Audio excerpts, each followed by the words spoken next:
Welcome, Pewter Report readers, viewers, and listeners to a brand new edition of the Pewter GameDay Show, energized by Celsius, the official energy drink of PewterReport.com. It's a special Thursday night edition as the Bucs are in prime time for the second time this season as they are in Buffalo taking on the Bills in a matchup that both teams kind of need pretty badly. I'm your host, Matt Matera, and joined with me is my fellow colleague from PewterReport.com. It is Sly Adam Slavon. Adam, how are you doing? I am doing great, Matt. It's a great day, but exactly what day is it? I am so glad you asked, because I was looking at my calendar before, and all the days, they literally said the same thing. So I was like, is it Monday? Is it Tuesday? Wednesday? Saturday? Sunday? But what I learned is, and I figured it out, I connected all the dots. I did the math, and I'm not even that good at math.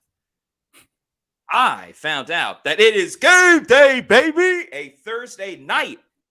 I guess we could say game night, but that's what we are in store for. It's the Pewter GameDay Show, and like I said before, it is brought to you by Celsius. We all bleed the same.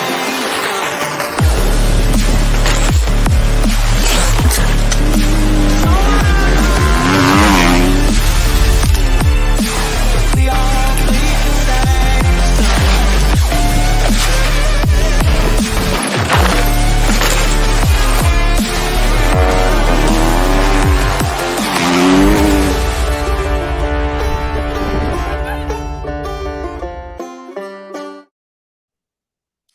That's right. Celsius, the official energy drink of PewterReport.com. No sugar, no post-energy drink crash or jitters that you may get with another product out there. So check out Celsius. We'll tell you more about Celsius later on in the show. Want to remind everybody that, yes, we are doing the pregame show right now, but do not turn that dial once kickoff gets going, because we are going to have a rotating cast tonight during the Pewter GameDay Show. Once the game gets going, you can find us right here on our YouTube channel. We'll be giving our live reactions, analysis, thoughts, and everything else in between. A lot of opinions about this Bucs game. I'll be on the whole time, but we're going to have a rotating cast of PewterReport.com. You're going to have Bailey Adams. You're going to have Adam, who's on right now. Adam will be returning to the show a little bit. We're going to have Josh Capo on as well, and Scott Reynolds will be on for the Pewter postgame show, because we'll be doing a Pewter postgame podcast as well, hopefully talking about good news for the Buccaneers. So we're doing the pregame show right now. We'll be giving our live reactions and everything when the game gets going with a rotating cast from PewterReport.com. Adam, let's get into it. We have to start with some unfortunate bad news with the inactives for both the Bucs and the Bills, but particularly on the Bucs side.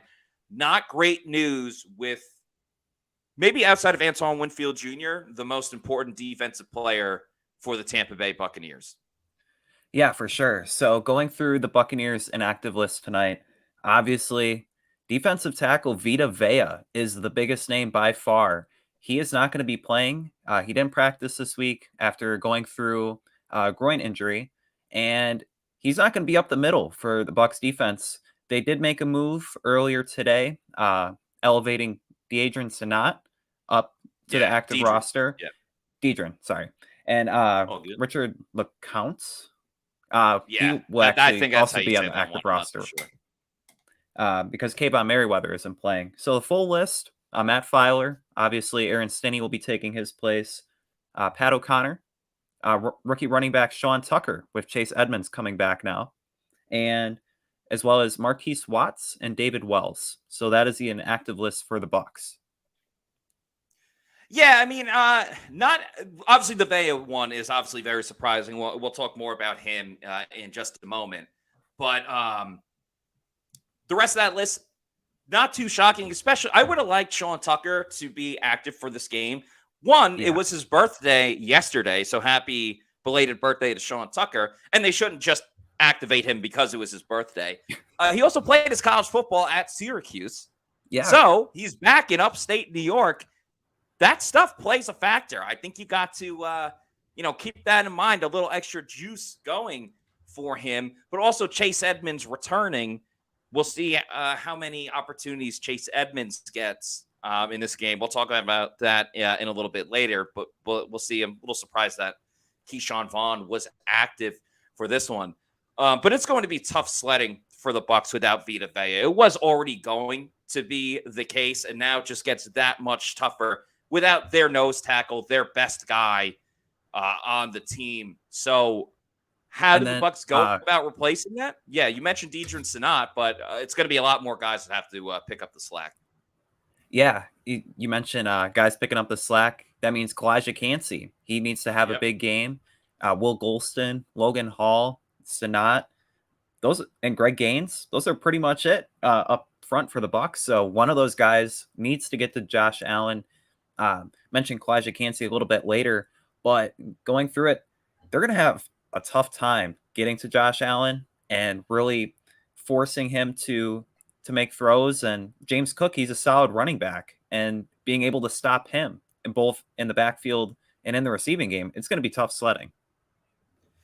Yeah, I have James Cook on my fantasy team, so I've seen firsthand he can be a little bit of a weapon in the passing game too. He does have a receiving touchdown and can make some big plays.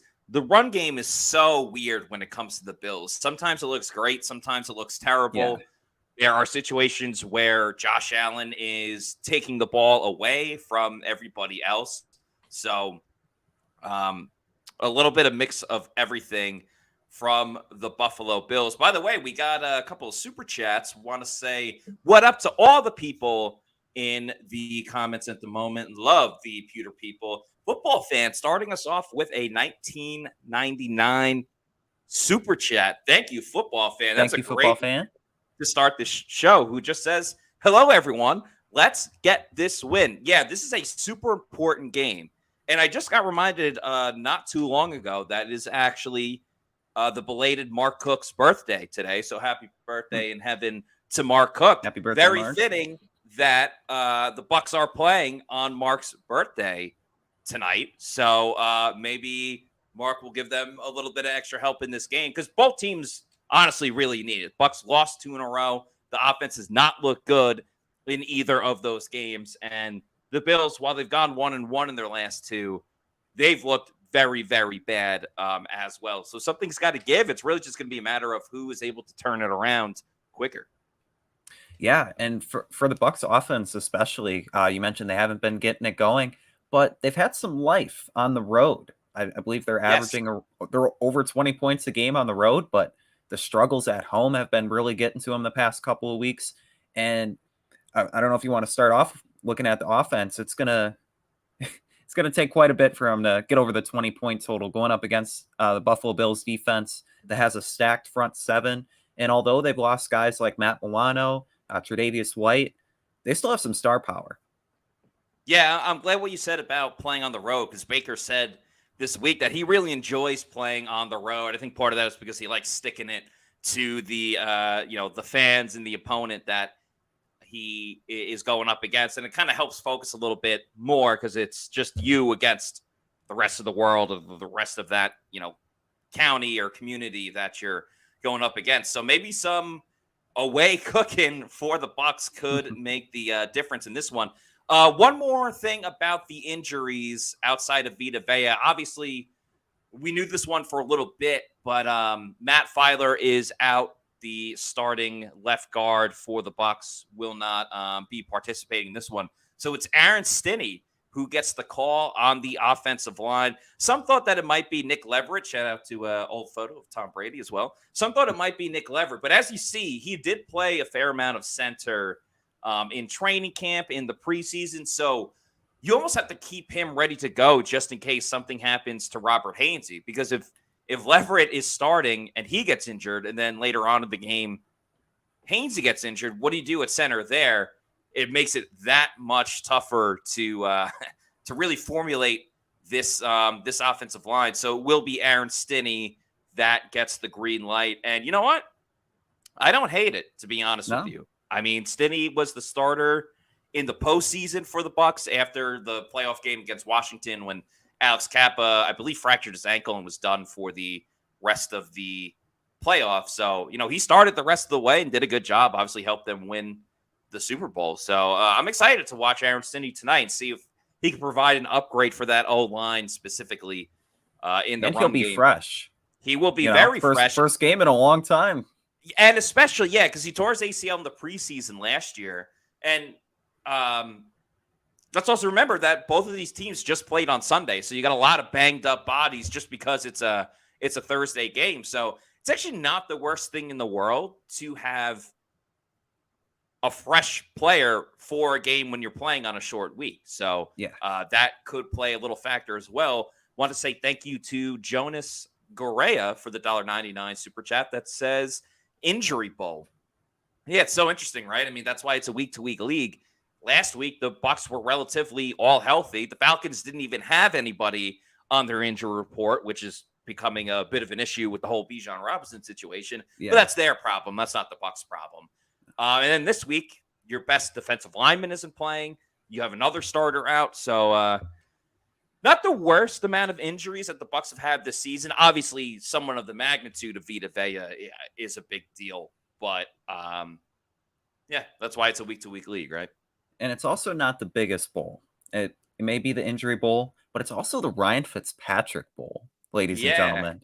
Longtime Buffalo Bills quarterback, obviously made the cameo, brought Fitzmagic down to Tampa, and he's actually one of the Amazon Prime announcers, too. So being up in Buffalo, it'd also be a big game for him. Yeah, I think he does a pretty good job as a part of that Amazon Prime Thursday night crew. Former Buccaneer great Richard Sherman on that group as well. And I'm surprised we haven't seen more Ryan Fitzpatrick Bowls because he played for a number of teams. I haven't looked it up. I'm going to try to name it right now, all the teams that he played for. Feel free to put it in the chat, too. If anyone gets them all right, please let us know. Or we can do this together, Adam. Yeah. The Tennessee Titans. Yep. The Houston Texans. Bucs, Bills. Dolphins. The Dolphins. He played for the Jets, obviously. Drafted by the Rams originally. St. Louis Rams, I believe. Days of Mark Bolger. That's definitely one I would have forgot. He wasn't Bengals, I don't think. He may have had a cup of coffee. Very briefly, if he did. Yeah, let's go. That's all of them. Yeah. All right. That's 7 or 8. Someone feel free to put in the comments if you want to look it up or whatever, what the exact number and how many teams specifically that Ryan Fitzpatrick played for. I am quite interested in that. But Ryan Fitzpatrick played for a lot of teams. That's pretty cool. If only he was sponsored by Celsius, he could sponsor every single drink that Celsius has because they have even more and more flavors by the day. They have more flavors than Ryan Fitzpatrick played for. They probably have even more flavors than the number of teams in the NFL. And of course, Celsius is the presenting sponsor of the Pewter Report podcast and the Pewter GameDay Show, which we are on right now. Check out all of their great flavors. The Oasis Vibe is one of their newer ones. The Cosmic Vibe is fantastic as well. It's a sparkling fruit punch. My personal favorite is the Arctic Vibe. We always keep the vibes high on the show. Strawberry lemonade's great. Classic orange. Sparkling orange. Sparkling wild berry's great. The strawberry acai is awesome. And strawberry lemonade is in my top 5 as well. So if you need to know where to find a Celsius energy drink, maybe you haven't had one yet and you've been looking and want to try one, just go to the Celsius store locator on their website. Punch in your address and it'll tell you the closest geographical location where you can find one. It could be your local Walmart. It could be your local Target. It can be your local health and fitness store. Or it might just be, Adam, and I want to hear from you, your bodega. Bodega. All right. It's a work in process. Yeah. Like the Bucs offense. Work in progress. Exactly. Yeah, work in progress, I meant to say. Shout out Jim Kelly. He's a really nice man. I've met him before and worked for him, but that's a story for another day.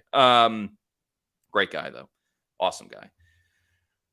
And if you want to start getting Celsius in bulk, that's when, first of all, you can. I recommend getting that variety pack because variety is the spice of life. Go to Amazon, click on the subscribe and save, and you can have it sent to your place of residence whenever you want. You're in charge. It could be a week, month, quarterly, or yearly.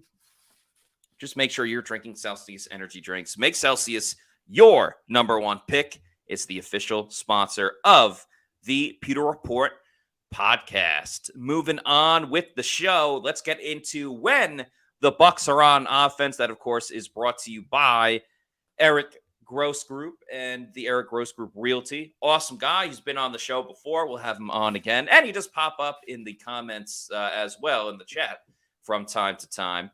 All right, let's get it rocking and rolling, Adam. What do you want to see when Tampa Bay is on offense? And let's expand a little bit further. Then we just want to see touchdowns because the Bucs don't score a lot of them, or at least they haven't in the last 2 weeks. Yeah, for sure. So to begin with the Bucs offense, kind of want to use a quote here from one of my favorite movies, Cars, Pixar movie. So Doc Hudson, he told Lightning McQueen, you got to turn right to go left. And for the Bucs offense, a similar analogy could be using the pass to establish the run game. And I think that's going to be vital today. And last week, the Bucs had 42 passes compared to 20 runs. And kind of want to see that similar pass run split tonight. And keeping the Bills honest, especially without Tre'Davious White, guys like, who is it? Benford and Teron Johnson. Those are unproven corners against Chris Godwin and Mike Evans. So getting Mike Evans involved early and often is going to be critical. He had a 40-yard touchdown last week. Maybe trying that deep ball early. Shoot your shot. And then with Chris Godwin, utilizing him in a more efficient manner. He had 12 targets last week, but only 6 catches. And a lot of those were short passes. He did have that, I think it was a 33-yard gain. But otherwise, using him more than just 6 and 7-yard little dump offs. Maybe getting him involved in the intermediate game, 10 to 15 yards. That'll be big. And then lastly, for the Bucs offense, how will Aaron Stinney play as a left guard? Will he inject life into the offense? And if he does well, do you stick with him as a starter? Let's say if the Bucs running backs average more than 4 yards a carry, I think that would be a really interesting proposition. And so, yeah, that's my breakdown of the Bucs offense. Yeah, I really like it, Adam, for a number of reasons. Let's start with Mike Evans, because Mike was a monster in the first half. And it's funny, we're talking about him. If you have the pregame show on Prime going on, Mike Evans is doing an interview right now, which is pretty cool. Mike was a monster in that first half. He had over 70 receiving yards. He had the big touchdown, all that good stuff. And then whether it was by design from the Falcons or things just weren't working out, Mike ended up, and I don't have the specific number in front of me, but it was like, I want to say 86 yards or something of that nature. Yeah. And so that means Mike had a very, very minimal impact on the game in the second half, which obviously became so crucial, especially when the Bucs got down to that red zone. And I'm with you on Chris Godwin. I mean, outside of the Saints game, which, let's face it, that was probably more because Mike was injured and wasn't playing.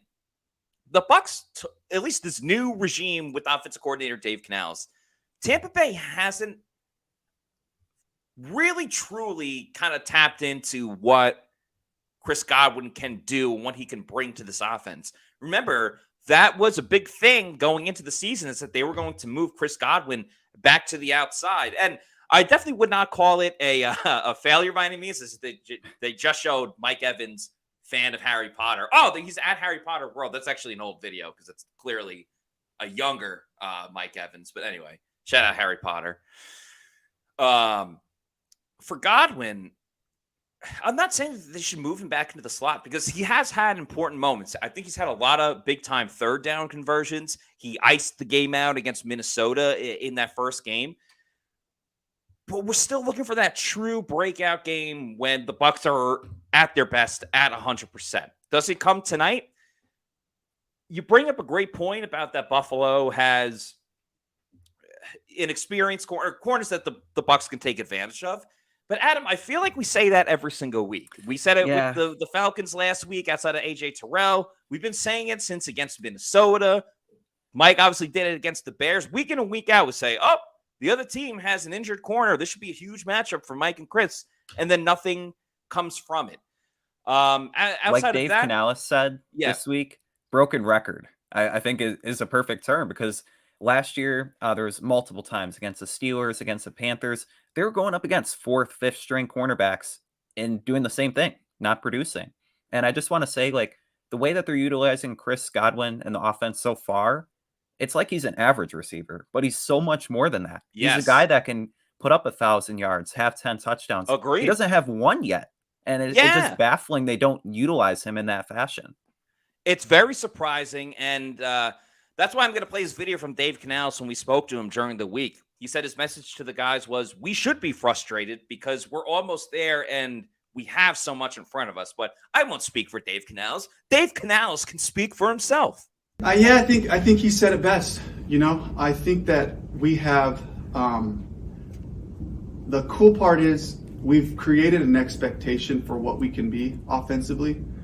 And I think that we have the talent and the ability to do that.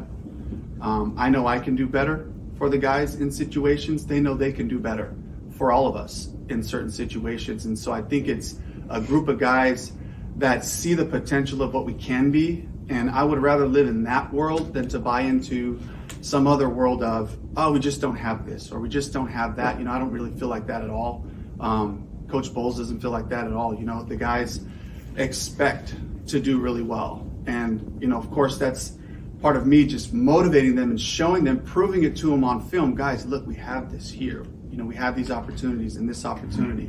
But yeah, it gets frustrating, when we can't get in the end zone, when in a game where we do well on third down and we're moving the ball pretty good, at times there, and of course the penalties hurt us.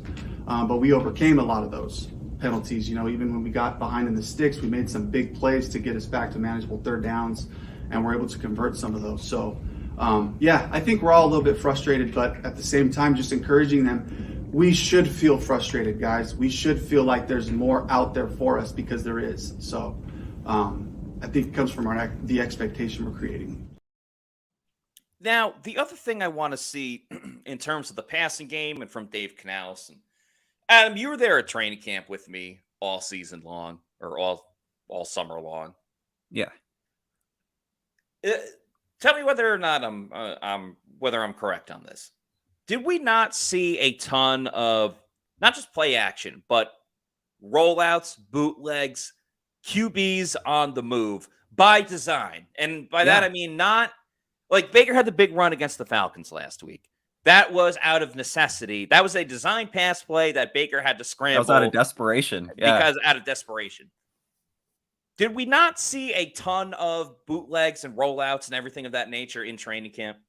Yeah, I mean, that was all the talk of Kyle Trask being athletic and mobile. Like Antoine Winfield said it. It's because he was rolling out like all throughout training camp. Baker Mayfield was doing the same thing.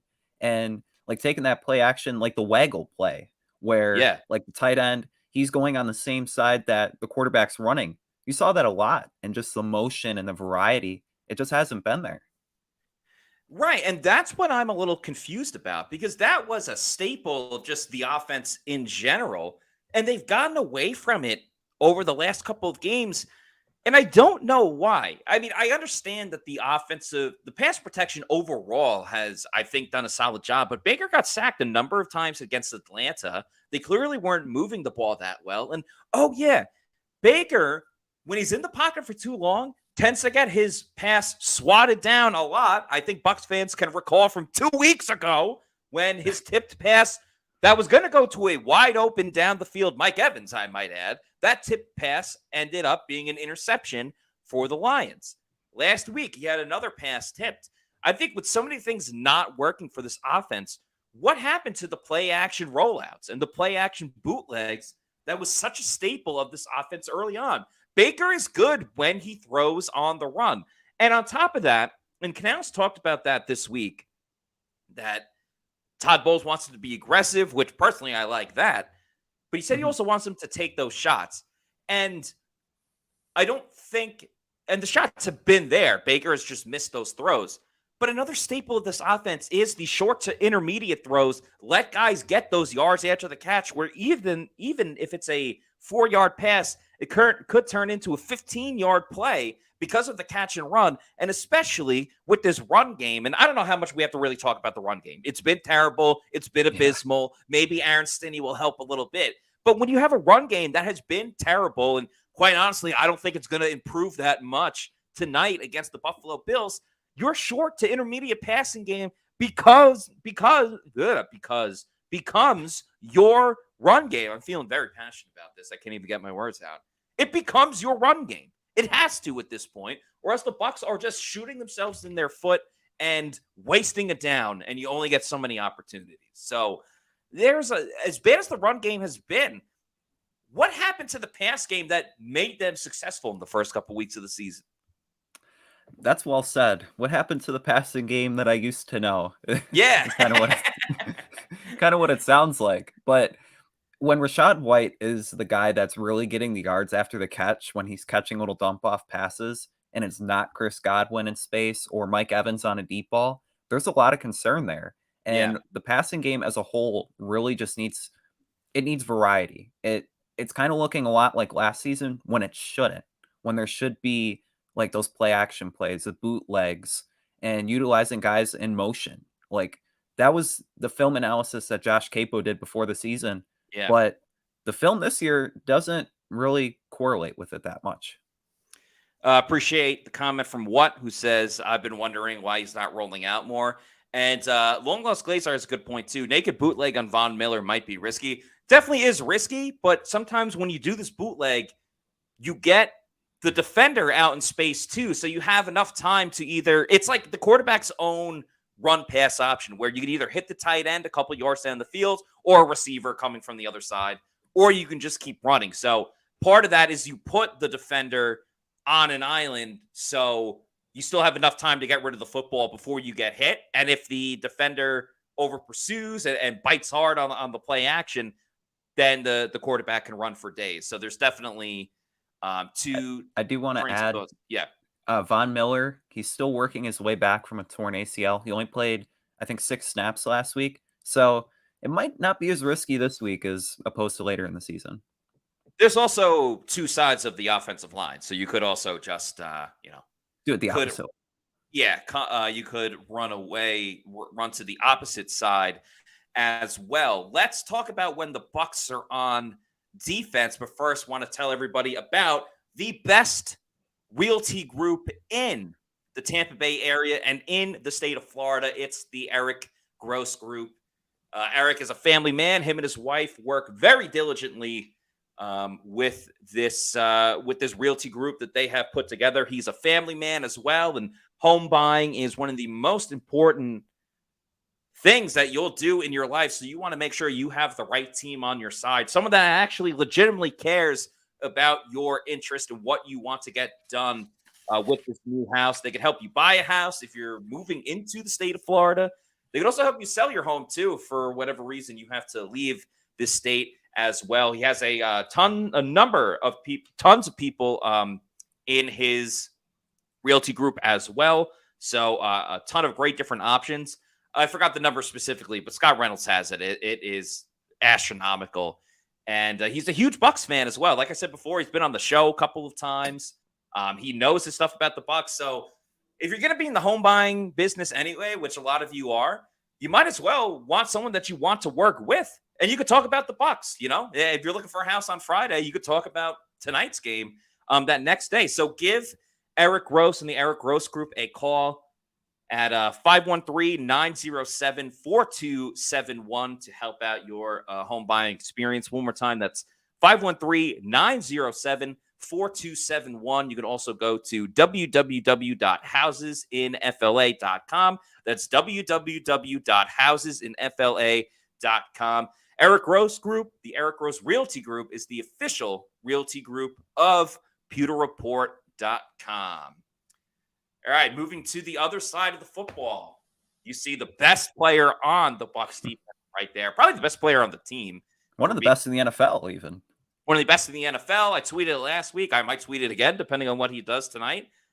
If Antoine Winfield Jr. does not win or does not get named All-Pro this season, we will riot. Yeah. But in terms of this matchup tonight, on Thursday night, by the way, want to get your thoughts in a second, Adam, what you want to see. We also got a super chat that I did not want to forget about from Deontay Incel. Thank you for the $1.99 super chat. Deontay says, someone on this defense needs a big game. I'm Couldn't agree more. Deontay, and I also want to see, we know Antoine Winfield Jr. is going to bring it.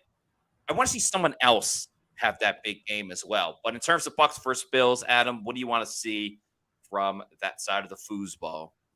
Yeah, so just kind of branching off that super chat, I want to see somebody have like a pick six, a fumble recovery for a touchdown. Like that big play needs to be there because going up against Josh Allen and the Bills offense, there's not going to be a lot of leeway, if you will. The Bills are probably going to march down the field. They can do it against anybody. So it's going to be key for the Bucs defense to hold them off the scoreboard, but also win the field possession or position battle and being able to not allow them to go on these deep drives that put the Bucs offense in bad spots. And just being able to capitalize on Josh Allen and committing turnovers. He has 9 turnovers through 7 games, 7 interceptions and 2 lost fumbles. The play opportunities will be there. The defense just has to make them. And I also want to mention week 1, Devin White. Where are you at? Like the guy that he was against the Vikings when he was all over the field. The Bucs, they posted something on X this morning of him in the sky with like scary eyes and be afraid. Nobody's been afraid of Devin White in the past few weeks, whether that's he's been battling a hamstring injury or what have you. But in a contract year, he needs to start balling out. You mentioned that one guy that really needs to get it going on defense. It starts with him. I mean, it's really been the Winfield and Levante David show. Adam, you're spot on with what you just said. No one fears Devin White right now. In fact, like they run at Devin White and what he's done this season. And maybe some of it is because of injuries. And it's so funny because last night as I was trying to go to sleep, I'm flipping through YouTube and I ended up on this. This is a little bit of a side tangent, but whatever. I ended up on this quick YouTube clip of JJ Redick and Stephen A. Smith on First Take, and they're arguing. Spoiler: MJ, LeBron, and Stephen A. was trying to say that like people feared Michael Jordan, but they don't fear LeBron. And JJ Redick's like, "What are you talking about? Like, what do you mean? Like, how many people want to go up against LeBron in the Eastern Conference Finals year in and year out? He went to the NBA Finals 8 years in a row. Like, of course, people were concerned about LeBron. And to kind of make this analogy about the Bucs, when teams watch tape and they look at the Bucs defense, and let's not get it wrong, even with Devin struggling, this is still a really good Bucs defense. Even with all the Ryan Neal hoopla, this is a really good Bucs defense. It is. But when opponents look at the tape and they start building a game plan and they say, okay, who do we have to watch out for first? I can almost guarantee you when they get to the linebacker section, 10 out of 10 times they are saying, we got to watch out for Levante David before they worry about Devin White. I mean, his play has just regressed since week 1 and week 2 and things of that nature. And maybe the injury is leading on a little bit more than we really thought so, but something's up with Devin because he just doesn't look right out there. I like this comment from MJ RVI. Legacy Izzy game incoming. Yeah, Izzy played his fewest amount of snaps last week against the Falcons, and initially I thought that was because Falcons like to run the ball a lot, so different types of packages that they have meant that you're not going to have as many nickel corners on the field or a nickel corner on the field.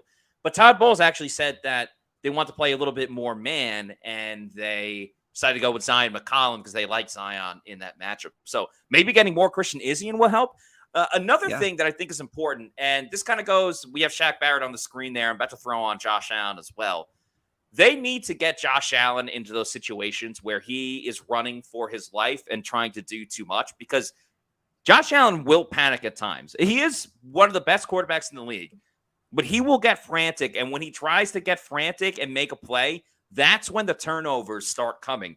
So I'm hoping that it's a good sign that Shaq Barrett had that strip sack last week and had some really good pass rushers, which, again, they really need it now without Vita Vea in the middle.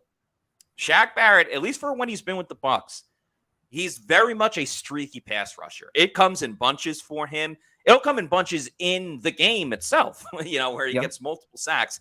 I hope last week was the start of a string of games where Shaq is in the backfield multiple times. And, this would really be the week to do it, given the big injury to Vita Vea. Yeah.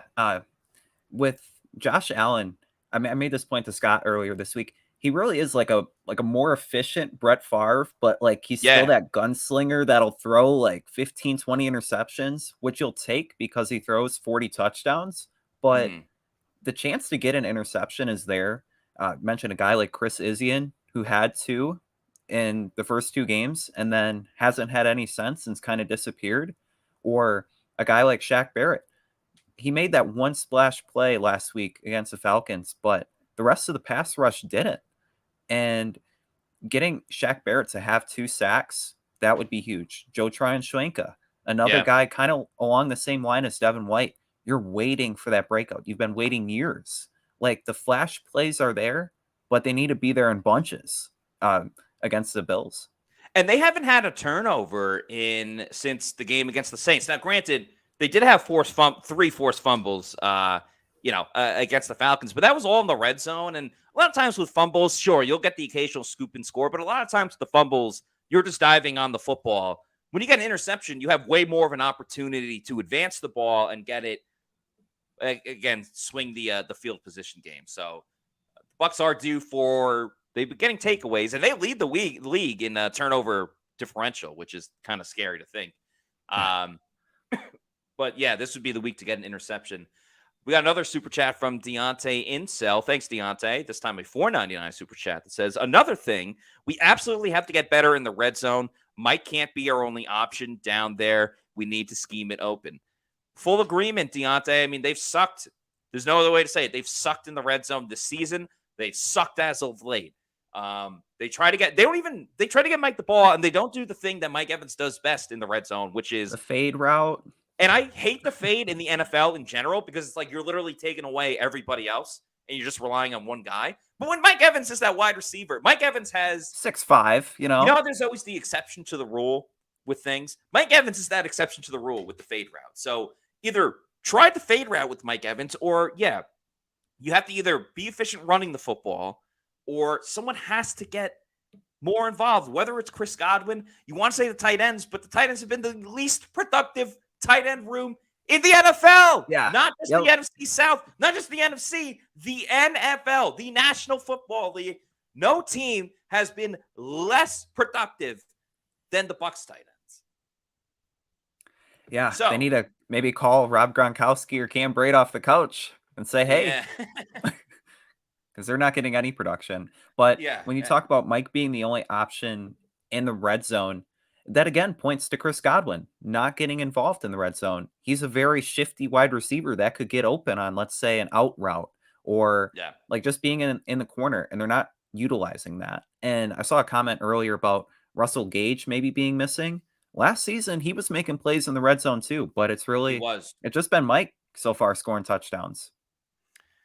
Sadly. And, Trey Palmer has a couple. Devin Tompkins has one, but very few and far between. I mean, we've seen nothing from really any wide receiver outside of Mike and Chris in terms of just putting yards up. Let's keep it moving, though. Let's look at the matchups for the Bucs and Bills when the Bucs are on the offensive side of the ball. We will start with left guard Aaron Stinney versus defensive tackle Ed Oliver. Yeah, so looking at this, if it was a Sunday, I would say Ed Oliver. But the fact that it's a Thursday, Aaron Stinney's fresh, Ed Oliver, he's been questionable. I see this one as a push. I think that Stinney he'll kind of play with a chip on his shoulder, not having started in so long. And going up against Ed Oliver, who's not 100%, I think it'll be a pretty even kind of push and shove matchup.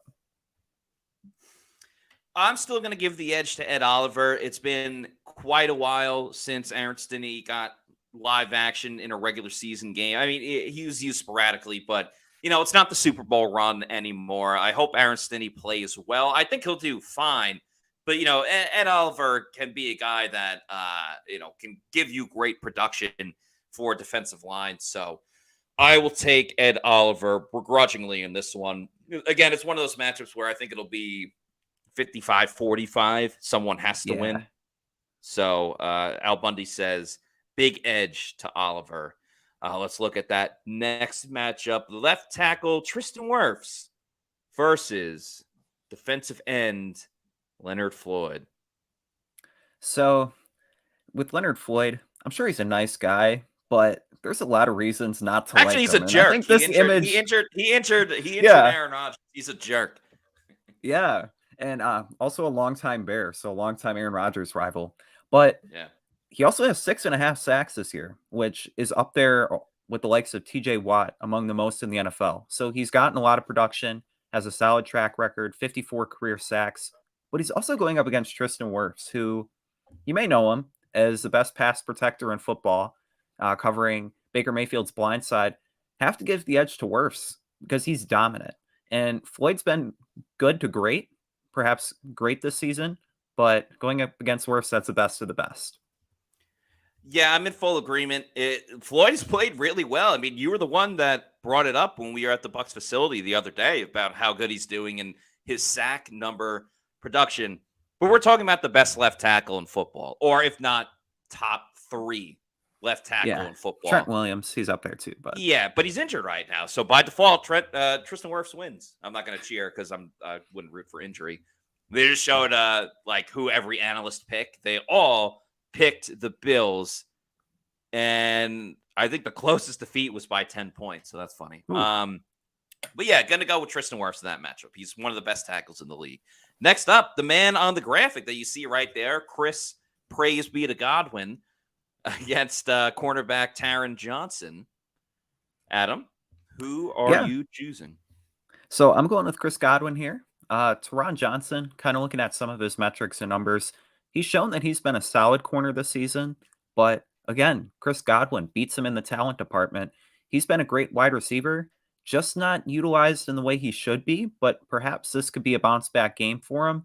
Really see him being able to do so, just because the Bills and their secondary, they have great safeties, but their secondary at the cornerback position is rather weak. So Godwin gets the edge for me. I'm going to give the edge to Chris Godwin, but if the Bucs don't take advantage of this, the next time that there's the cornerback of the other team is injured, this should be great for Mike and Chris. The next time that happens, I'm calling it at least a push, because on paper, this is an advantage for Chris Godwin. This goes into the category of how I feel about Joe Tryon-Shoyinka. When JTS has a matchup in the past, not every single time, obviously each matchup is independent of itself, but there were times I would give the benefit of the doubt to Joe Tryon-Shoyinka. We see him each week at practice. We obviously watch a lot more of him than who the opponent is. And then I got to a point with JTS where he has to prove it for me to take him. And if he doesn't, then I'm either going with a push or, again, depending on who the matchup is, I'm going with that opponent. I'm getting very close to that with Chris Godwin and whoever the defending corner is. So I'm going to give this one to Chris Godwin, but I don't truthfully and honestly feel great about it, strictly because of the track record of the Bucs offense this season. Not Chris Godwin and his track record as a receiver on this team, because that's been very good. But we have to talk about what's gone on this season, what we've seen from him in the Bucs passing game, and I'm reluctantly taking Chris Godwin. I take it, Adam, in this next one, you're going to stick with another Bucs wide receiver with Mike Evans against cornerback Christian Benford. Yeah, so for Benford, he's actually kind of been a relative steal for the Bills. He was a 6th-round pick last year, and he's getting some starting playing time. But you're talking about Mike Evans here, the future Hall of Famer. Maybe he's a long-term Buck after the season, but the big play potential is there. He's shown it this season, has a track record. The same thing with Godwin, though. He disappears for long stretches of the game. I don't know why, but the Bucs, he won't have a catch for like a half, and it's like, throw it to Mike. Right. But you still have to give the edge to Evans here. But if he doesn't get involved, kind of that same thing, in future matchups, maybe it is a push, but have to give it to Evan. Yes. Yeah. It's funny you say that because I have Mike on one of my fantasy teams, and it is so boom or bust with Mike. And obviously, why should any Bucs fan care? You'd rather have Mike have a light game and the Bucs win. But what I mean is, he'll have that game against the Bears and score you like 40 points, and then he'll be pretty quiet the next 2 weeks. And that's what made last week so baffling, because Mike still scored 20 points. And, if you say you took a nap, you woke up, you look at your score, you're like, oh, wow, Mike had 20 points. That's like a great outcome. But then you watch the game and you're like, damn, he did all this damage in the first half. Like, he could have had a 35-point game if the Bucs really put it together. But I do think Mike is going to have a big game today. I actually took the over on his receptions, which I think is 4.5 or 5.5, and I parlayed that with Mike to score a touchdown tonight because he's been the only guy to score touchdowns for the Bucs. So yeah, I do like Mike in this matchup. I think this is a week where Baker and Mike truly hit it off. So give me Mike. By the way, we have a super chat from Alex Hodo. Thank you for the $1.99 super chat. Talking about Jason Light, says, Light, best offensive lineman, had a real interior offensive line, not offensive tackle. I'm not exactly sure what you mean, Alex. If you want to clarify or expand on that, I'm happy to put your other comment up or your next comment up. I'm going to guess maybe you mean like the 2020 season. Or like Ali Marpet. That's obviously a big-time draft pick. Ali Marpet currently right now has the longevity of just he had been there longer and has been a great left guard, he was a left guard for the Bucs. But I think Tristan is well on his way to being the best draft pick on the offensive line that Jason Light has made. So yeah, it still remains to be seen, but I like the track record that Tristan Wirfs already has. And yeah, like I said, feel free to please expand on that if you want to follow up that comment. By the way, Angelina says, hi, everyone. Late arrival here. Go Bucs. Angelina, thank you very much for joining us. We got one more matchup for the Bucs offense against the Bills defense, and that would be running back Rachaad White versus linebacker Terrell Bernard. Adam? Yeah. So I have to go with Terrell Bernard here over Rachaad White, because Terrell Bernard, he's actually been one of the best, most underrated defenders in the NFL this season. He ranks 6th in the NFL in tackles with 68. And at inside linebacker, he also has 2 sacks and 2 interceptions. So he's really come a long way. He was a draft pick last year. He's been one of the keys without Matt Milano on their defense. And going up against with Rachaad White, until you see a big game where he can average 4 yards a carry, have over 50 rushing yards, you have to give it to Terrell Bernard, and he more than deserves it. Yeah, Bernard's been great with Milano out, and White has been good as a receiver, but not as a running back. So I'm going to take Bernard as well. Alex Hodo, again, going back to the last comment, said the best offensive line Light ever created had real interior offensive linemen. And he follows that up with people who played it in college, specifically interior offensive line. Well, I think Ali Marpet played tackle in college, and then they bumped him inside to guard when he got to the NFL. Same thing happened with Alex Kappa. He was an offensive tackle. They bumped him inside to guard. They tried doing that with Luke Gedeke as well, but now they understand that he is better at offensive tackle. And they're doing it now with Cody Mauch too. So Jason Light very much has a track record of taking college tackles and bumping them inside. But yeah, when their offensive line was at their best, their guards were humming as well with Ali Marpet. Ryan Jensen's a center, but obviously Jensen. So and yeah, Alex needs Kappa. to be cleaned up. It needs to be cleaned up in that area. And we got another super chat from Josh S., who says, effing pumped for this dub. Already calling a win. LFG, y'all are awesome. I think we surprised tonight. Josh S., thank you very much for the $4.99 super chat. I am loving the enthusiasm that you have right now. And I was just going to say, hopefully for the Bucs' sake, it is a surprise tonight, because the analysts don't think it. In our Pewter predictions this week, none of us, spoiler alert, picked the Bucs to win. So Yeah. hopefully they do shock some people. Yeah, we will. We'll show that graphic in a little bit before we go to the matchups on the defense. Got to talk about Underdog Fantasy. Use that promo code Pewter. That's PEWTER. You can still get your picks in before the game. Take advantage of the pick'em games that are so much fun to do. All you have to do is you pick at least 2 players, 1 from each team. You could pick up to 5 if you want to, and win up to 20 times your money. You're simply just choosing higher or lower on certain stats for the players that you are picking. So it could be higher receiving yards for a player or lower rushing yards for a player. And use that promo code Pewter, that's PEWTER, to get a first deposit bonus with Underdog Fantasy. Make sure you check out my show, Pewter Picks and Props, that comes out each week. I made my picks last night for this game, and I also make some NFL picks as well. So if you're a gambling fan too, make sure you check it out. Win some money. My record is great so far this season. But yeah, Pewter Picks and Props. Check out that show. And Underdog Fantasy, use that promo code Pewter. That's PEWTER. Now, the defensive side of the ball. Excuse me. When the Bucs are on defense against the Bills offense. First matchup, Jamel Dean against friend of Little Sasquatch, wide receiver Gabe Davis. Adam, who do you got in this one? So I actually have this matchup as a push. The way I see Jamel Dean and Gabe Davis, kind of in the same realm.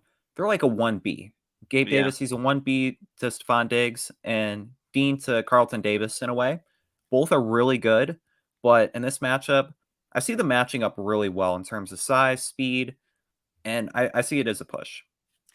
I like what Gabe Davis brings to the Bills. I think he's gotten better. Jamel Dean has struggled this season, but he's improved the last couple of weeks. So I'm still going to take Gabe Davis, but it's one of those things. It's kind of the opposite of what I've said about JTS and Chris Godwin. Like if he plays well again, I'm going to go with Jamel Dean moving forward. But for this one specifically, taking Gabe Davis. Next up, get your horses ready. Get live 45, Devin White against quarterback Josh Allen. Adam, who do you have for this one? Yeah, I think I'm going to go with Josh Allen. I feel pretty confident in that one. Devin White, he's just been so inconsistent. There's games where he's there, and there's games where he's not. And he hasn't shown anything in the past couple weeks, as we alluded to earlier. Maybe it's a hamstring injury, or maybe it's just the same old Devin White. But he hasn't really been that scary, and Josh Allen, one of the best quarterbacks in the league. Yeah, I think this is a bounce-back game for Josh Allen. Devin White likes to over-pursue. Even when he's on prime time, he hasn't always stood out. I know he had the interception against the Eagles. Devin White's got to pick it up. I don't think that's going to be the week, so I'm going to take quarterback Josh Allen. This next matchup is a very fun one. Carlton Davis against Stephon Diggs. We know Carlton loves the big matchups against the best wide receivers in the league. That's why I think it's going to be a stalemate, so I'm taking a push. I love the attitude that Carlton brings, and I love the feistiness that Stephon Diggs has. I think that cancels each other out, and I'm taking a push. That's a good one. They're both really eccentric guys with big personalities, but in this one, I'm going to go with Stephon Diggs, one of the top wide receivers in football. Right. And Carlton Davis, again, you kind of mentioned the same thing with Jamel Dean. He hasn't really showed a ton of big plays. He locked down Jamar Chase last year, but he hasn't really done anything this year, and he doesn't make a lot of plays. He's not that guy that gets interceptions. So I'm going to give the edge to Diggs. I think he's going to have a big game. I think it's a really fair point. Next up, defensive tackle Kalijah Kancey against right guard Osiris Torrance. This is another matchup I'm going to take a push with. I think Kalijah Kancey has looked good overall as a rookie defensive tackle, but this is toughest test yet without Vita Vea right there next to him. So what exactly can he provide being the top dog on the defensive line? So give me a push in this matchup. I'm actually going to give a slight edge to Kancey here. Osiris Torrance, he's a big guy, 6'5", 347, I believe.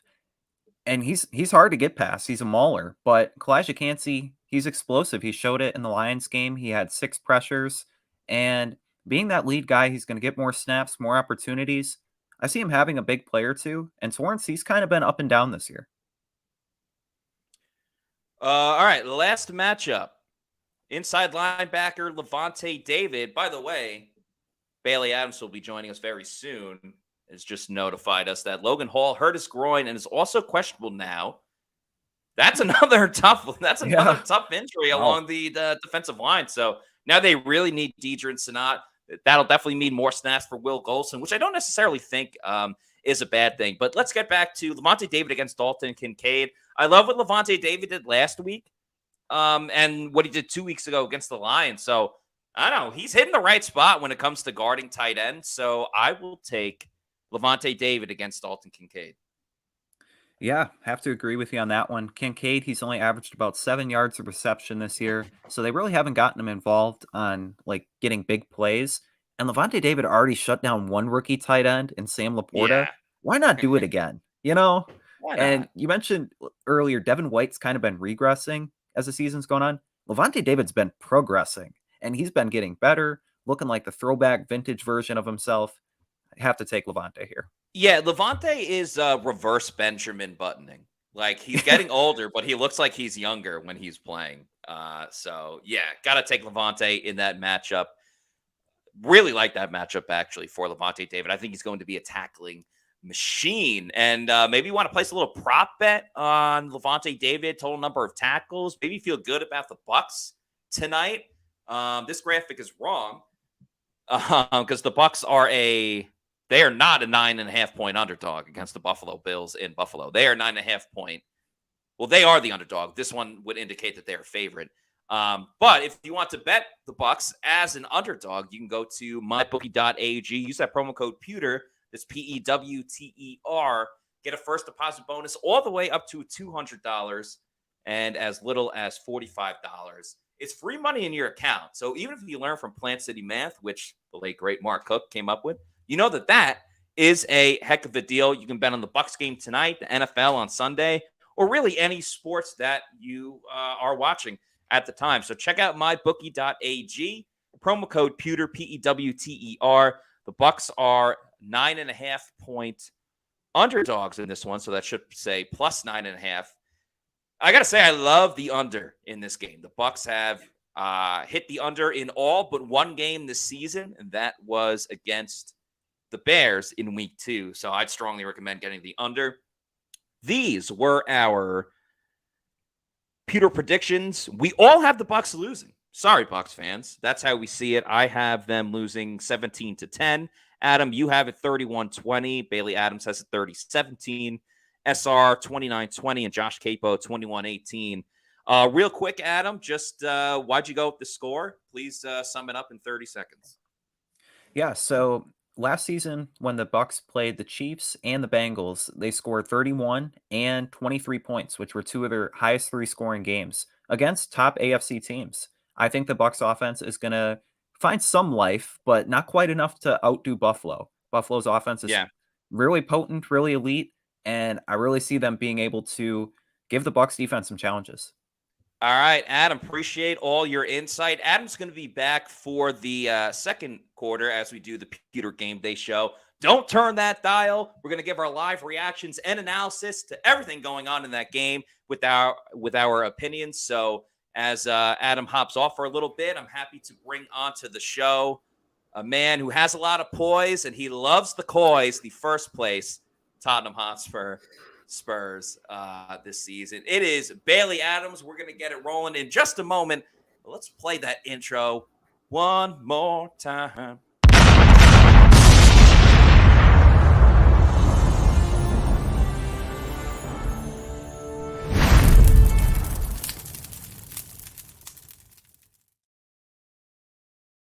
Welcome, everybody, to the Pewter GameDay Show. It's a special Thursday night edition for Bucs vs. Bills, energized by Celsius, the official sponsor of the Pewter Report podcast. I'm your host, Matt Matera, joined with me from PewterReport.com. He's my fellow colleague, Bailey Adams. Bailey, thank you for joining me for the first quarter. What is going on, my man? Oh, not much. Thursday night football is always fun. Well, I don't know if it's always fun if you're a Bucs fan, but it's always good to start your weekend, I guess, with some football. So here we go. If you're just tuning in, hello to everybody. We're going to have a rotating cast tonight. I'll be on the whole time, so you're stuck with me. But Bailey's going to be on for the first quarter. We'll have Adam Slavon on for the second. Josh Capo for the third, as the Bucs get the kickoff, and Devin Tompkins with a pretty good return takes it out to the 26 or 27. Bailey, I know it's on Amazon Prime, so I feel like we're all seeing it at the same time, but I think so. Are our TVs synced up? Baker Mayfield's running onto the field right now. Yeah, the little graphic of him is up there with his stats. Yep. All right. Yep. I think we're good. Yeah, I think we're all set. So, appreciate everybody in with us watching it. And I feel like the Bucs have gotten the ball to start the game for at least like the last 3 games. Yeah, and the bad part about that, and I think teams obviously have caught on to this, is that they're not doing anything with it. So no, let's see if that changes not at all. here. Not even remotely close. Yeah. Start 1st and 10. Bucs are in shotgun. Baker gets the snap. It's a run with Rachaad White. Wow. Okay. 5 yards. That might as well have been a 55-yarder. That felt big. I know the Bills have not the best run defense right now. I know Matt Milano, the injury to him has not helped, but I don't know. I wrote in the preview this week, if there was a week for the Bills run defense to get better, it was this one, or if it was a week for the Bucs rushing offense to get better, it's this one. So something has to give here. Yeah, I think you're absolutely spot on with that. So it'll be 2nd and 4 for the Bucs after a 6-yard gain. But Bills bring the blitz on the left side. Baker's throw goes, it looks like off a helmet, and thankfully incomplete. But Bailey, this is something I'm curious to get your opinion. This is something we've talked about. I mean, we know Baker is susceptible to tipped passes or whatever the hell that just was. And I feel like they're not rolling out Baker enough over the past couple of weeks. Like, that's what he does well, is getting in space, getting on the run. That's been a staple of that offense. And they just haven't done it at all. Doink went off of Bernard's helmet. Yeah, we talked all summer about Dave Canales' offense and the waggles, the boots that they run, and we're not seeing it as much. And I know it was a little interesting to see them go empty there on 2nd down. All right, there we go. Picks up a first down. Yeah, Baker over the middle to Trey Palmer. So not even a big 3rd down conversion for the Bucs, but someone other than Mike Evans and Chris Godwin getting it done in the passing game, and the Bucs are already close to midfield. I was just going to say that's a welcome sight, because I feel like there's been glimpses of Palmer. I know he scored a touchdown a few weeks ago, but that hasn't been enough after Evans and Godwin, which we don't have to get too much into it, but that's why it's so puzzling to me that people keep talking about the Bucs trading Mike Evans, because they're 1 game out of the division. Yeah. Which I kind of feel like, as Baker drops back to pass again, thrown to the right side, had Mike Evans, but he's just a little inaccurate and almost runs into the injured Ryan Jensen. I kind of feel like the trade deadline should be moved a week or 2, in my opinion. Yeah. Because the Bucs are 3-3. There are teams that are 3-4 right now that might still feel like, we're still in this. But you give it another 2 weeks, and it's like, all right, this team clearly is not going anywhere, and vice versa. So, that's just my 2 cents. I'm with you. I think you're kind of seeing that. Actually, even though it's happened before the trade deadline, the Vikings have played themselves back into I wouldn't say contention, but they looked kind of like they were going to be dead for a little bit there. And there was some wondering about whether or not Justin Jefferson it was even worth him coming back to play this year. But now they've won 2 straight, and they're, I think, a game under 500. So yeah, exactly. All right, so Bucs going back to what we've seen from them. Mike Evans was he wide open, or was he wide ass open? I'd almost go wide ass open there, I think. Wide ass open, and then a false start penalty by Tristan Wirfs. And there were a lot of pre-snap penalties last week. So 2nd and 15 for your Tampa Bay Buccaneers. Same story for the Bucs. You get a nice first down, optimism, and then their own mistakes as they run a screen to Trey Palmer, who slips and gets a solid 2 yards. Which, if that was first down, it's like, all right, we're going to give up running the football. I wouldn't have hate that. But, same story as always for the Bucs. No, it's going to be a 3rd and long here. So it does. It feels like a classic first drive, opening drive of the game for them. Pick up a first down maybe, and then just halt. Make it 3rd and 15. We'll see what Dave Canales has dialed up. Keep waiting for those wrinkles. He keeps hinting at more that they haven't unveiled, right? I'm waiting for some of that to come out. Baker drops back, throws over the middle. It's caught by Cade Otton. Is that a catch or an incompletion? I think it's an incompletion. So I think it's probably a straight up drop there, unless it was jarred loose. I don't know, but we kind kind of saw that in week 1, which, by the way, oh no, Tristan Wirfs, he's shaking his head like he's going to be okay, but Tristan Wirfs looks to be in a little bit of pain. We saw this in week 1 from Otten, where he had his hands on the ball, and then as soon as he faced a little bit of contact, just dropped it completely. I have Kate on my fantasy team. I did not start him, and I honestly probably will not start him again because I also have Tyler Conklin of the Jets, and Zach Wilson actually throws Tyler Conklin the football where Tristan Wirfs, Kate Otten doesn't. Well, it's funny. I think I had him. I think I actually I have a dynasty league where picked up Kate Otten last year and was like, all right, I'll stash him on the bench, wait for him to break out, and hasn't happened. I had him for all year. I think I dropped him this week for someone, but I have Sam Laporta. So I have Laporta, and I think I have good punt. I don't mean to cut you off, but like MVP. Jake Camarda is the MVP of this team. That is a fantastic punt, and that pins it's a bad the Bills feeling, at like the 2-yard line. Yeah, because I have a friend who's a Washington fan, and for the longest time has always talked about Tress Way, their punter, being their best player, and so when your punter is your MVP, it's a bad state. Oh man. Down to the 4-yard line, though, 53 yards. I'm trying to find the emoji where it goes like that. I'm doing this on my computer.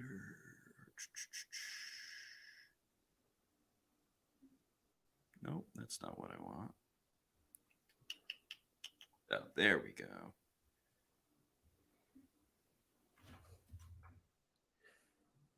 Got to keep an eye on that Wirfs injury because that was yeah. I don't know. I mean, he went right to the sideline. I don't think he went to the tent or anything, but looked a little banged up. All right, let's get to the comments. Josh S. says, can Camarda run? Asking for He can. He can. Yeah, he did it. I forget what his 40. I don't remember what his 40 was, but he had a pretty good 40 for a punter. Yeah, that's a good point. Where's this damn emoji?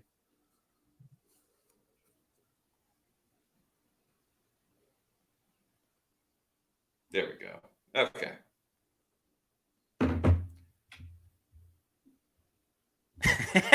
Brian Sheffer says, if only punts got you points. Yeah, I think the Bucs would probably be undefeated. If punts got you points, you can make the case that the Bucs would be threatening that Dolphins undefeated team that Mercury Morris always has champagne whenever the last team loses. Yeah. I don't know. I'm kind of curious. I don't really pay attention a lot to punters throughout the league, but I know we talked a little bit in the offseason about a potential Pro Bowl season for Camarda. I wonder where we are on the progress there. I don't know if there's anybody else. Yeah, I mean, he was an NFC Player of the Month in twice, September. Right? Or the month, and then he had two Players of the Week, didn't he? I think. Yeah, he had at least one. I think he had one, and then Player of the Month. And I think you're right. Yeah. We're getting to late October. I would think at some point a kick return is going to win it, but yeah, that actually helped his case. If kick returners keep winning Special Teams Player of the Month, then it's like, well, you only had one punter as a special teams player. All right, we are back for the Bills' first drive at their own 4-yard line. Remember, no Vita Vea, and apparently Logan Hall injured his groin too. Bills go play action. Josh Allen throws, hits an open. I can't tell. Anyway, it's a first down. Khalil Shakir. Boise State, I believe. So likes playing in blue. And quick first down for Buffalo. A little more room. And I've said before, Bailey, I feel like if you're going to get to the Bucs defense, you have to get to them early. Remember, they allowed a first drive touchdown against the Bears in week 2, and then last week, as Josh Allen takes off and runs and gets up the field for an 8-yard gain. Last week, granted, some of it was the Bucs went for it at midfield and didn't get it, so you only had half the field. But the Falcons did score on their first drive last week. Yeah, and then it ended up with only 16 points. I feel like it kind of has happened a lot with Bowles' defense. I don't know what the numbers exactly are, but it feels like they do give up a lot of points. I don't know a lot of points. They give up points on the first drive, and then we'll kind of lock it down. So yeah, I don't know if that's just once the scripted plays run out, they kind of buckle down or what? But it's like a boxing match where you got to feel it out at first. Bucs blitz Ryan Neal. That's an awful missed tackle. Oh my God! And Carlton Davis got truck stick. This is going from bad to worse for the Bucs. I need to see who missed that tackle because that was pathetic. Right on the sideline, just completely missed it. 25-yard gain. Because Ryan Neal blitzed, so Ryan Neal's not the culprit on this one. Yeah, it was Izzy, and he didn't even. Yeah, I don't know. He's right there. Like, why are you diving? Just push Izzy, him and then I think it looked like Carlton tried to just throw a shoulder into Shakir and knock him out of bounds instead of just wrapping him up. I don't know. I don't know what that's about, but Bill's moving quickly, but not even at midfield yet. They're at the 45. Allen throwing again. Gabe Davis makes the catch. Oh, the poor Bucs are just getting annihilated. I think I have multiple fantasy teams. I think I have Gabe Davis on like 2 or 3 of them. So, my guy from UCF. So, it's not even bad coverage from Dean. I mean, it's a good throw.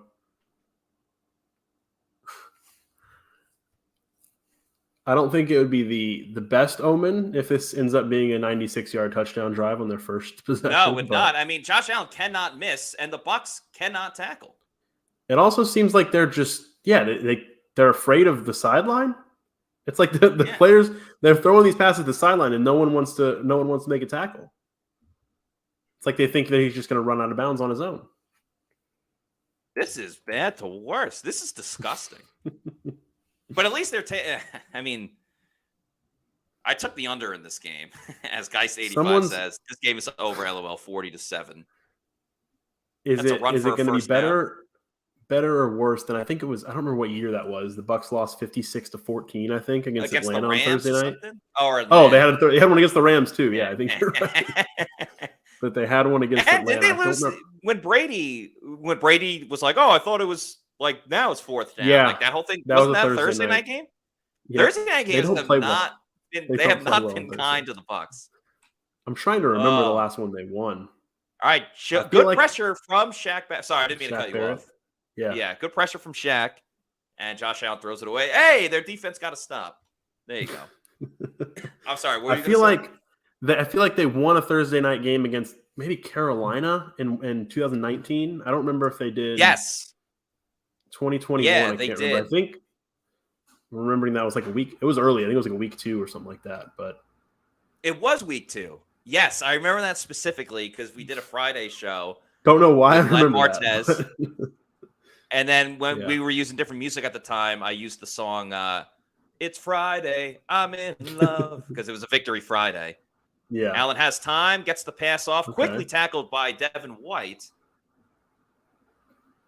He's loving Shakir right now. Yeah. Just makes you think of Shakira. Exactly. That's immediately what I thought of. Yeah. All right. This is a good. I mean, we know how the Bucs are in the red zone, Bailey. They're getting close to it. But the Bucs do put the clamps down once you get closer. They're at the 20. They're at the 20, yeah. This is where the Bucs batten down the hatches. They do not send a blitz. Yeah, Diaby in the game on Thursday. Oh, great tackle by Christian Izzy. And the pass is completed to Stephon Diggs. And looky here, Bucs hold the opponent to a field goal. That feels like that's what Todd Bowles wanted there. It was let's keep everything in front of us. No deep shots to Diggs or Davis, and we'll buckle down eventually. Tyler Bass. That was a good time. I mean, Izzy makes up for the tackle that he missed earlier in the drive. Yeah. It's huge. A huge moment for it. Oh, he made it, but it was not easy. 3-0. All right.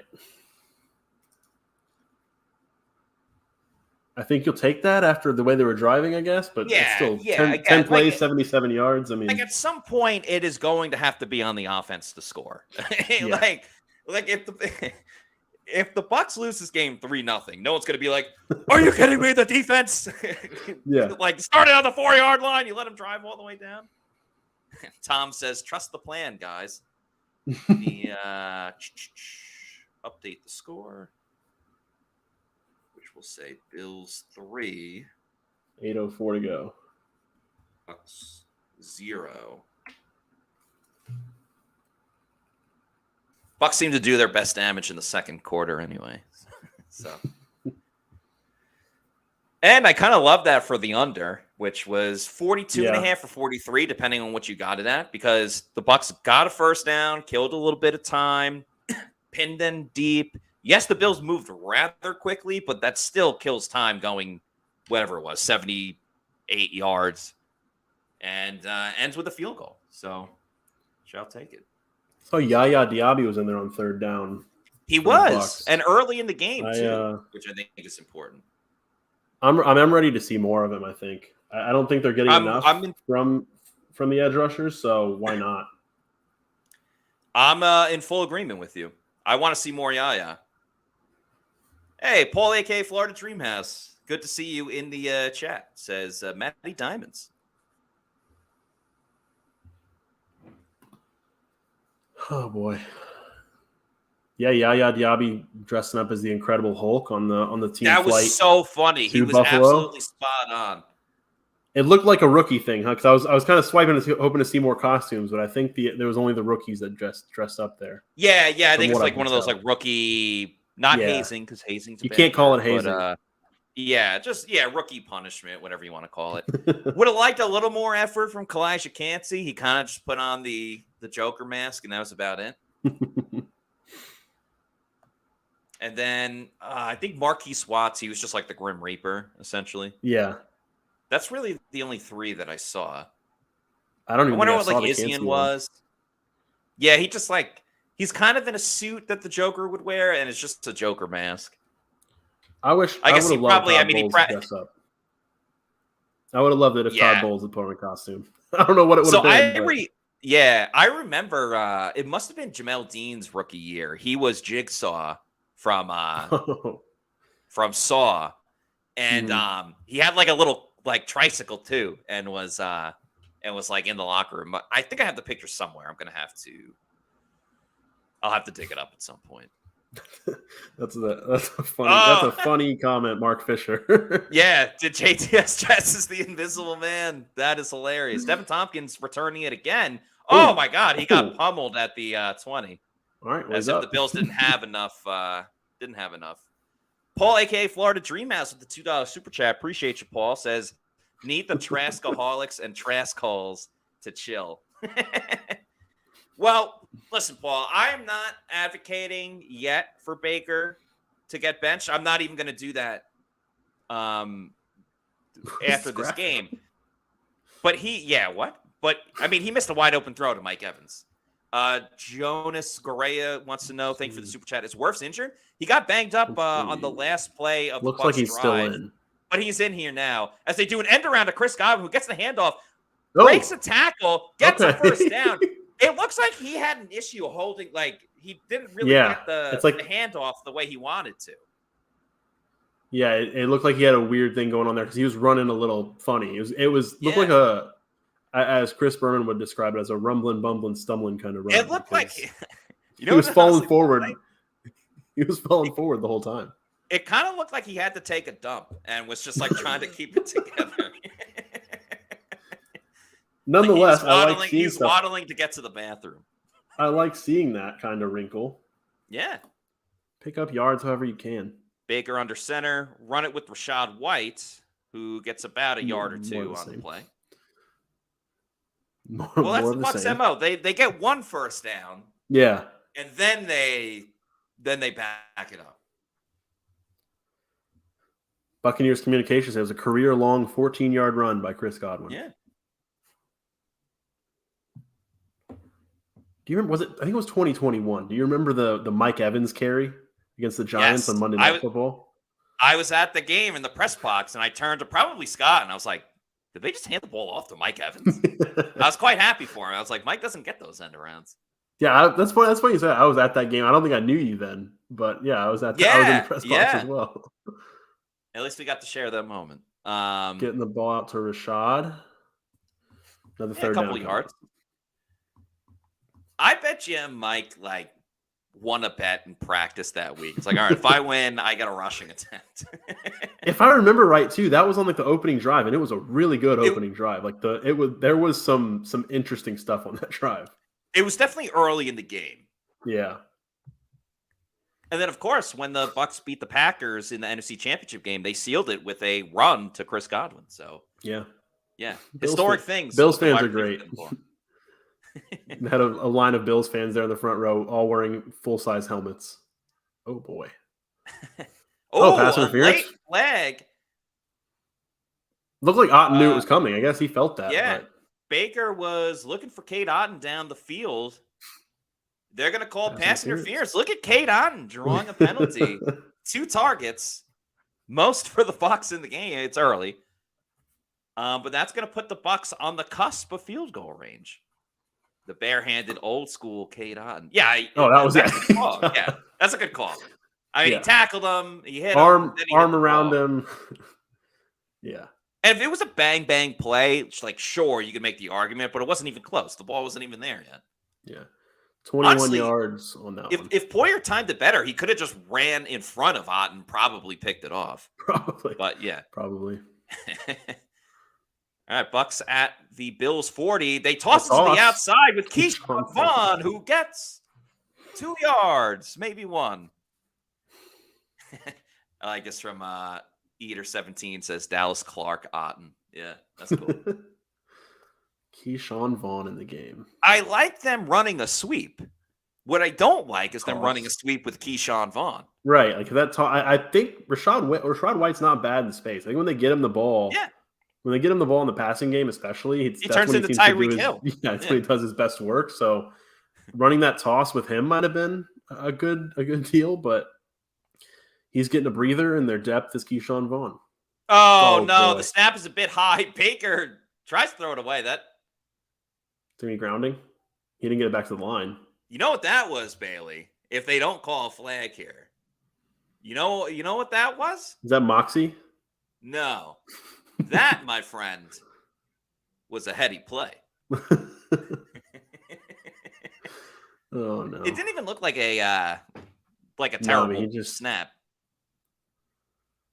I mean, a little high. That. Would you we look get at a flag? We didn't get a flag. All right, heady play. There. 3rd and 9. 5 seconds on the snap. Now the Bucs are going to waste a timeout. They just wasted the last play. You could argue they wasted 2 plays in a row, running it with Keyshawn Vaughn, and then the botched snap, whichever way you want to look at it. Oh boy. MJRVI says that was impressive as heck. Oh man. Angled says Hainsey with the yip snap. Yikes. I don't know. I don't think that was like the worst snap. I think it was a little high, but I don't think there was no reason for him not to come down with that, I don't think. And I also thought that Baker was expecting it. Yeah. Because I love that, the wing hat. The wing hat. Yeah. We're going to see all weekend because Halloween's coming up. We're going to see some costumes, which means we're getting close to the Santa Claus dress-ups and lookalikes in the crowd. And sometimes the Grinch masks, I think, come out as well. 3rd down. The ball is completed to Mike Evans. He was definitely short. It's just whether or not the Bills touched him. Now, what do you do see here? If they go for it. It looks like they're – oh, come on, heading off the cowards. Well, unless they're going to kick a field goal. I think so, yeah. Here comes McLaughlin. Yeah. It's about 50 yards, I think. You have a costume, Bailey? One I've kind of thrown together, yeah. Okay. I'm going to be Roy Kent from Ted Lasso. Oh, cool. He's here. He's there. He's every effing player. Got some shin guards that I had from intramurals in college, and I already had the Roy Kent top. Oh my god! Chase McLaughlin's kick. That had to be blocked. That had to be blocked. Second time the Bucs have had unless it was just a bad snap. See the slow-mo replay. Oh, Camarda. No, it was. There's no way. It's not even windy there. What the hell? He just didn't catch it, I guess. I don't know, but. Oh boy. I'm happy to tell you my costume off of air, but I'm going to do a shameless plug. If you want to see my Halloween costume this year, I'll probably post it on my Instagram at some point. You can follow me at Matty_Matera, Matera. Well, now you've got me intrigued. I mean, I already follow you on Instagram, but Yeah. I'm curious to know why you have to tell me off there. No, I'm just saying I'm just trying to promo my Instagram. Oh, okay. So for good. everyone, if I say it here, then everyone already knows what I am. If I promo my Instagram and say, check out my Instagram if you want to know what my Halloween costume is. Smart. Yeah. No, it's not anything like yeah. like I didn't know if there was. controversial. I was like, I don't know if you're going for shock value this year, but Geist85 says I'm going as a Bucs suck paper bag hat. Wait, so you're going to be the entire hat, or you're just going to wear the paper bag hat? Because your whole costume could be a paper bag. Who was this? Where was he? Alan something. Alan Mnemonic says, I can't believe this they're not that football bad. team. They're They're 3-3. Listen, a team in their own division does not have a win yet. Yeah. Daniel Edwards says, go Noles. Yeah, go Noles. Undefeated. They play Wake Forest this week. By the way, if you guys want to put in what you're going to be for Halloween this year, feel free. I'll throw some on the screen. Nicola, I'm not going to put it on the screen because there's a couple F-bombs, but Nicola says, F and go for it. What the F? I mean, Fourth and two. It is like a, was it? Yeah, I guess it was 2. If it was 4th and 1, then go for it. Bucs Life says, Bucs Life here says, Otten is good. We need to get him more reps in this game. I mean, he plays 100% of the snaps. His lowest snap count this season is 96%. So he is used heavily. The Statue of Liberty, which is nowhere near Buffalo, New York.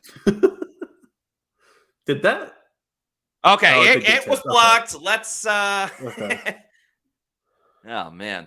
On the previous couple replays they showed, I don't know how I didn't go. I don't know. If they just showed his foot. They didn't even. Yeah, definitely blocked because for that to come off his foot that way would have been like me trying. Bills go play action. Josh Allen has time. He's running around. Throws it over the middle. It's caught by Stephon Diggs. That is a first down. Buffalo. Do you think Stephon Diggs is wearing enough sweatbands? This probably has a reason behind it. Who was there? And once again, no. It might have been JTS or Yaya. JTS. Yeah. A second late. Got a nice hit on Josh Allen. 1st and 10. A screen to Gabe Davis, friend of Lil Sasquatch. And Izzy's looking for the flag. He's going to get it. They're going to call hold on Buffalo. It looks like Gabe Davis was saying something to Todd Bowles, and Bowles just pointed at the flag because he's not a very emotional person.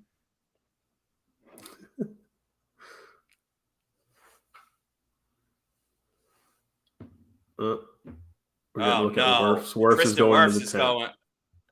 The Bucs may not score a point tonight, which again, if you have the under like I do, is not bad. Bills might win like 40-0. That's all right. That was still hit the under. Insane as I was just going to say, when was the last time they were shut out? It wasn't that long ago. It was that Sunday night game against the Saints where it was 9-0, where they lost like every player. Yeah, Godwin got hurt. I think Fournette got hurt. Levante got hurt. Yeah, everyone got hurt.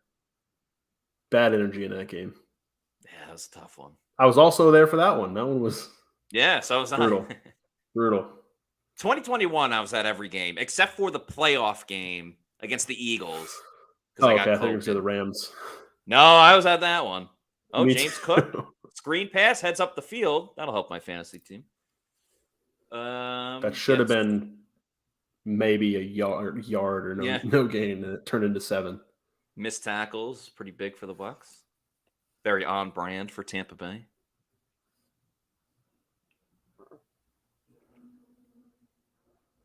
Closing in on 2 minutes in the first quarter. 2.5 to go. 3rd down. If they can get off the field here. Yeah. This might be no man's land, though, so we'll see. Exactly. JTS immediately falls. Josh Allen has all day to throw. and hits wide open. Shakir wide open down the field with Ryan Neal making a tackle. Well, when Josh Allen could have, done his taxes, done anything. Could have planned his entire Halloween costume back there. Todd Bowles can be like, this is why you got to blitz all the time. I mean, nobody home. Logan Hall was in on that rep. His groin is bothering him. Just finds a soft spot in the zone. All day. First and goal. They're going to run it with James Cook. Oh, no, it's not. Yeah. This is where they tighten up right here. You know how the Bills are going to score? It's going to be Josh Allen is going to have RPO, and he's going to run it in. He's going to fake the handoff to Cook. It's going to be how Desmond Ridder scored last week. I need that for my underdog fantasy play this week. Oh, okay. So. Yeah. I need an Allen rushing touchdown. I took the over of his passing yards, which he got plenty so far. So yeah. He is up to 126. He's 10 of 11 so far. Oh, a little shovel pass up the middle. Looks like he was down at the 1. That was Dalton Kincaid. Oh, man, because I would say that would have also helped my my play. Oh, would it? Yeah. He just went heavy. Oh, no, he stopped him at the 1. I actually didn't. I went heavier on the Bucs, which is probably a bad decision. But yeah. I went Chris Godwin over 5.5. Yeah, he's down at the 1 or inside the 1. Chris Godwin over 5.5 receptions. Mike Evans over higher on his 0.5 rushing plus receiving touchdowns, and then Baker over 2.5 rushing attempts, which I think is at 0 right now. So, big stop for the Bucs on 3rd and goal. Great job, Levante David in the middle. I actually did Levante David higher than 3 assisted tackles. I thought that was a very interesting thing to do. I did the over on Josh Allen passing yards. I had higher than 1.5 field goals for Chase McLaughlin, which would have been nice if he hit that one. I did lower on combined rushing and receiving yards for Rashad White, and then lower on the rushing yards for James Cook. 4th and goal, Bills do not get the snap off in time. Okay, end of the first quarter. Yeah, that's the end of the first quarter.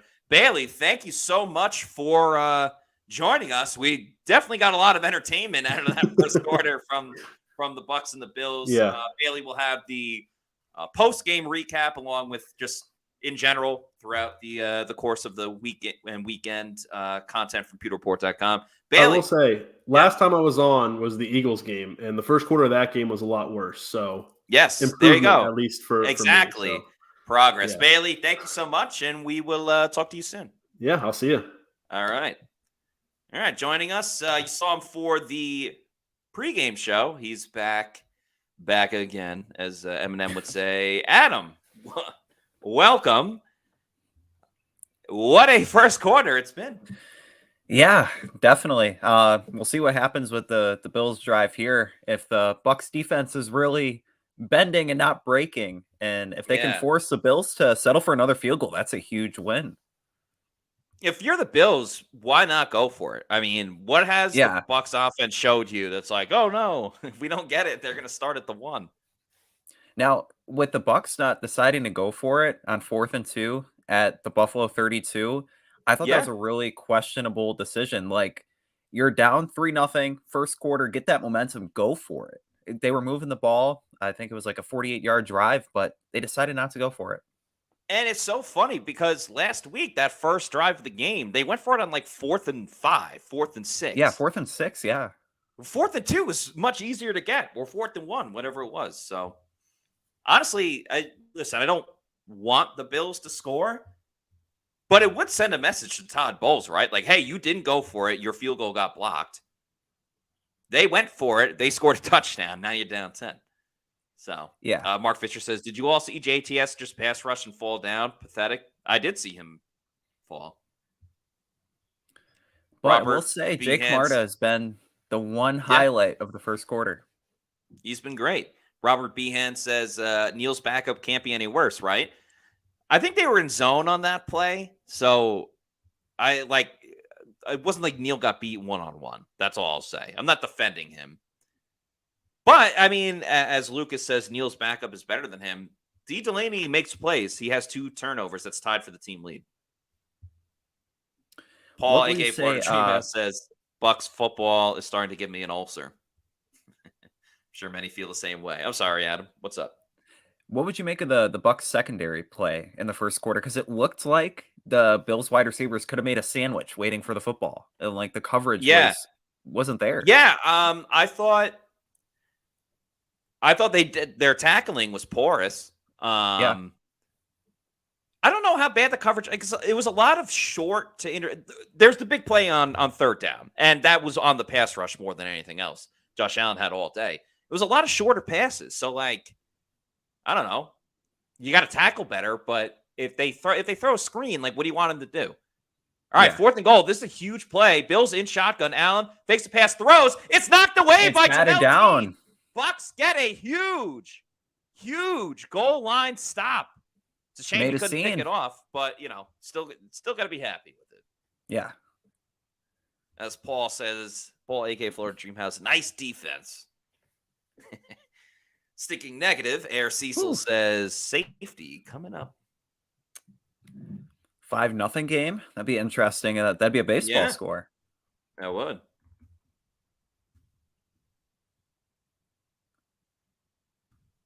Great anticipation there, though. Taking that right hand, just whew. Bucs have been tackled in the end zone for a safety before, and Chase Edmonds gives them a little bit of room.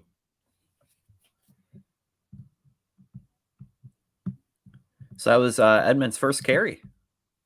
It was, and see how he just hits the hole immediately. And while it wasn't a big gain, he got hit and sprung forward. Even 2 yards helps. Let's see. Is Tristan Wirfs in the game? Because they look like they were using him at the tent. Yep. He's in the game. Yeah, he's in. Yeah. Bucs have a little bit of space. Payne Durham goes in motion. Baker takes the snap. Oh, don't run out of bounds. Don't Orlovsky. It throws over the middle. Chase Edmonds, looking for Chase Edmonds.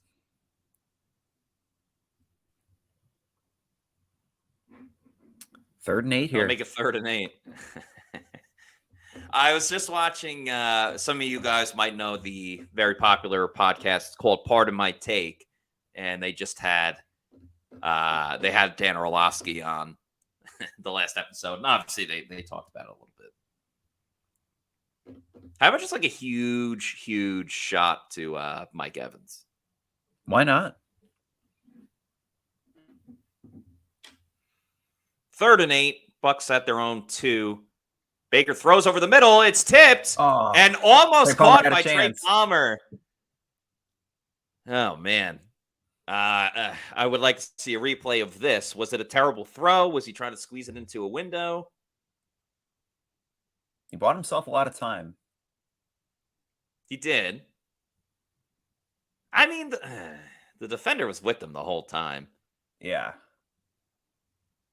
It sucks too. Palmer was reacting to the tipped pass initially, but that sucks because if Palmer is able to stay up, he catches the tipped pass easily. Camarda gets the ball out of the end zone. Line drive. Honestly, a bad kick. Bills are going to have excellent field possession. Yeah, he caught that in stride. Goes backwards a little bit. Now he's going to cut it to the left side. Even more yards. Takes it. Yep, that was ugly.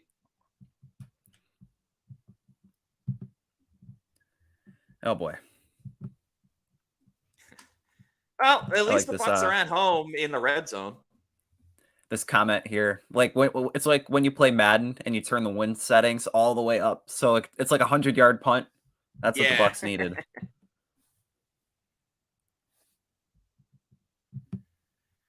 All right. Another situation where hopefully they can hold the Bills to a field goal. Yeah. Yeah, Tom says the ship is sinking.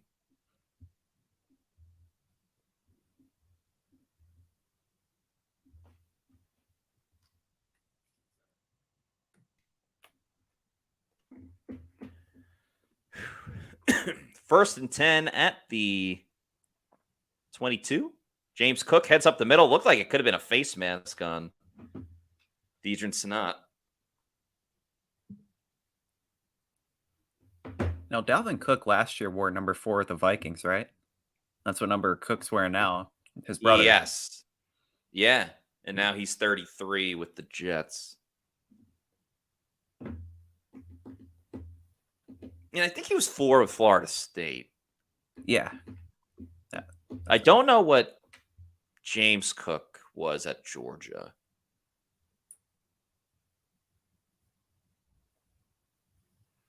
Second down, Cook up the middle, just enough for a first down. Nearing the 10-yard line. I feel like for the Bucs, this is just death by 1,000 paper cuts. Like just every single, like, oh, you got a first down. The ball gets snapped over Baker's head. Oh, you got a huge 4th down stop. Oh, you go 3 and out, punt it, and they return it to the 20. Yeah. Adam, you have a relative watching the show? Because we have a comment here from Josh and Michelle Slavon that say, can we get Ryan Fitzpatrick suited up? Great comment. He probably would do better than what we've seen from the quarterback play from Tampa Bay. Yeah. Yeah. Josh Allen QB sneaks it. That'll be a first down for Buffalo as Jolly Folly says, Bucs look terrible. Yeah, you're not wrong. Like the defense hasn't looked good even with these stops.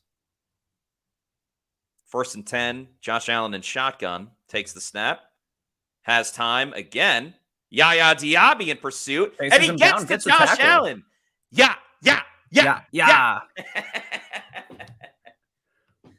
Oh, man. Nice shoestring tackle.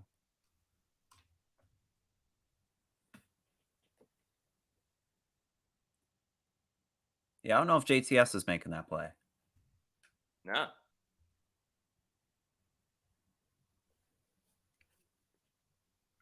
That'll make 2nd and 12. So, I don't know. Gets credit for the sack then. I hope he does. Sometimes those plays get weird where, like, they count it as a rushing attempt. Josh Allen, this time he's definitely rushing. He goes up the middle, avoids everybody, and I would jump on that football. No, nobody touches him. Was he in the end zone, though? We just saw this last week with... he dropped it, like, right away, though. Yeah. All right, that'll help my fantasy team, but, you know, we're not here for that. Not the Bucs. That'll make it 9-0 Buffalo. And where'd he run? Right up the middle. Who's missing? Vita Vea. Yeah.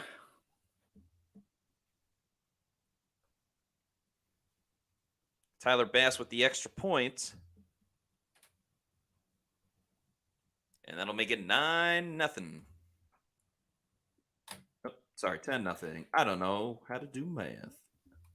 Still a long game ahead of us. Yeah, very much so. Only gives the Bills a chance to score more at the rate they're going. I think they might win 40-0. Yeah, they're on pace. Josh Allen is so quick in the pocket, though. When he like scrambles, you don't expect him because he's like a 240-pound quarterback, but he's quick.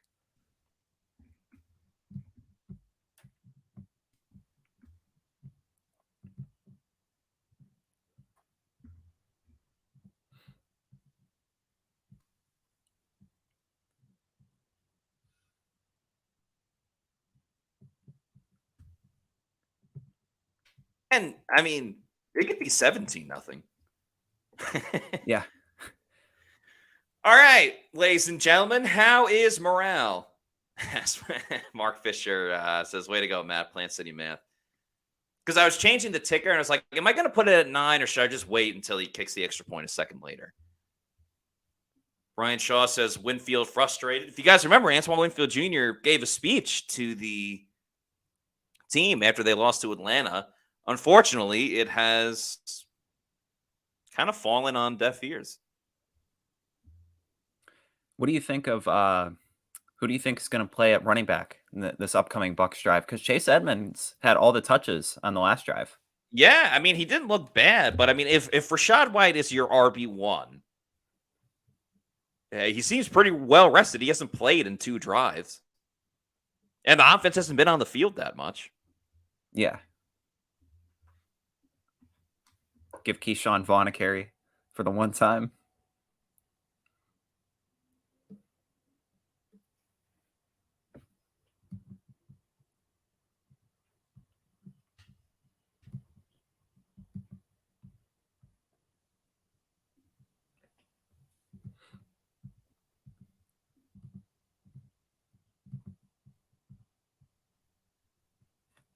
How are your underdog picks doing?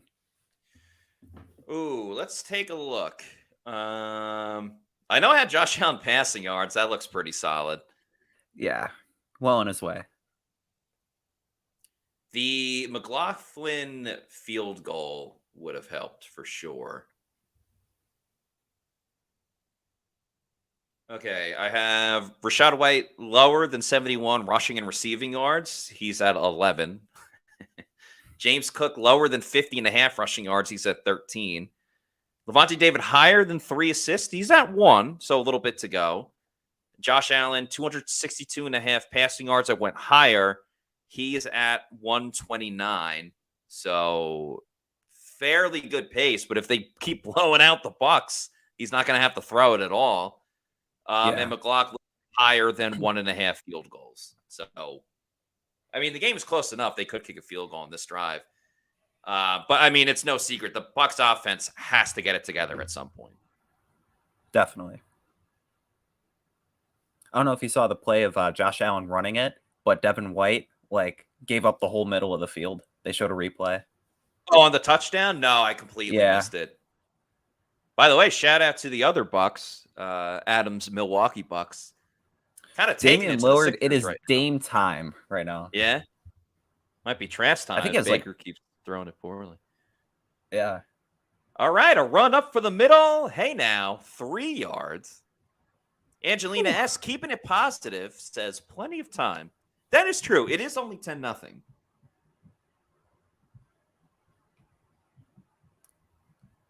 Tom says, would they trade Devin White? I mean, he's not playing that well, but the overall general consensus around the league is Devin White's this great linebacker. I don't think it's the worst idea.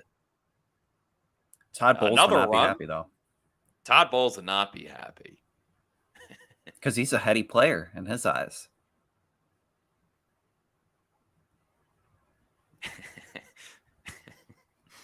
And JRVI just, whoa, he ran up the middle. Creative. Brian Hernandez, if Wirfs sits, this game will get ugly. Oh, boy. I mean, at least Camarda will have enough. That poor kid in the old Bucs jersey. Baker gets the snap. Throws to the right, hits a wide open Chris Godwin at the 50, and he's to the 40. That was desperately needed by the Bucs. Desperately. If they don't convert there, it gets out of hand. If anything, at least it gives their defense a break. I mean, the defense has been on the field the whole time. Yeah. Wide open. You got to hit the wide open guys. You did a good job there. Yep. And that's how you want to see Chris Godwin utilized, too, on those deeper routes. Bucs and shotgun. They're going to run it again because they are stubborn. Rachaad White breaks tackles. He gets it to the left side. Rachaad White all the way to the 15. Yes, there's a flag. There's a flag. Oh, you have to be kidding me. You have to be kidding me. Maybe not. Todd Ball saying, what's the call? Oh. You can't have nice things. Who's it on? Oh, it's on Trey Palmer. Oh. That is a back-breaking holding penalty. The one time. Oh, my God. A good run. Oh, jeez. And he had the penalty last week. He did.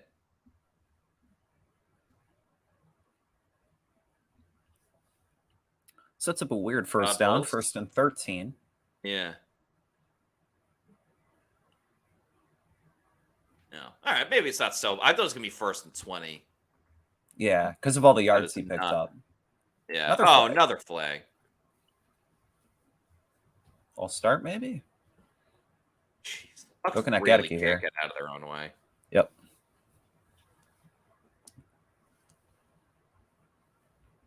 No, this is a Bucs drive. The promise. I want to say positive things about the Bucs. I really want to. But they're leaving me no choice. Like, what can we say right now? K-Dot drew a penalty. The defense got a nice stop on 4th down and the Chris Godwin play.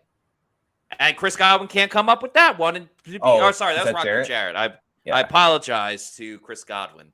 And it was a low throw. I mean, that wasn't the best throw by Baker. Yeah. Like, I mean, Dave Canales is right though. Like, they're so close, but it's the little things. Are very it's close. These penalties, the flags. Yeah, I think that's the whole thing. Is they don't do the they don't do the little things. Yeah. And the Bills do. Now Chris Godwin makes the catch on 2nd and 18, so they'll make it like 3rd and 8. They at least have room. And of course, once again, they're in that like no man's land type of thing. Look at that Lewis behind Dave Canales, just being like, "What the hell is this?" He looks so disinterested. Yeah, I think it's his old team. I want to say he was a quarterback for the Bills at one point. He could have been. I'm not sure who he played for, but he definitely did play in the NFL. He was mostly a backup. Yeah. Good comment from Gary Buff. Where is Mike? Again, he's had 2 targets. Bills send the blitz. Oh. Bucs pick it up pretty well. There's Mike. Cody Mauch got destroyed. Jordan Poyer almost had that.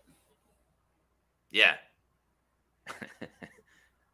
I'll go down as a target for Mike Evans, but I mean, wasn't even remotely close. Someone's in the blue Bills? tent for the Bills. Can't tell who, and obviously we don't watch with the volume. 4th and 9 here. All right, Chase McLaughlin. This could help my underdog fantasy. 57. 57. He didn't make it from 50. Let's try. Well, he got blocked. To be fair, he got blocked.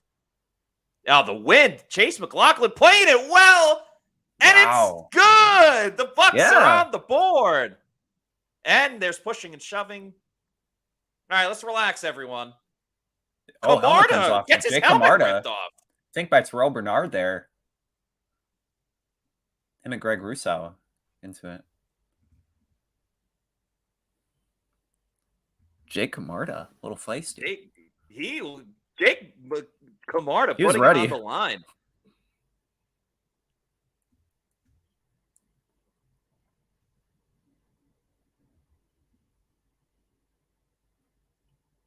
Oh, it started with Leverett. Looks like Tim Settle.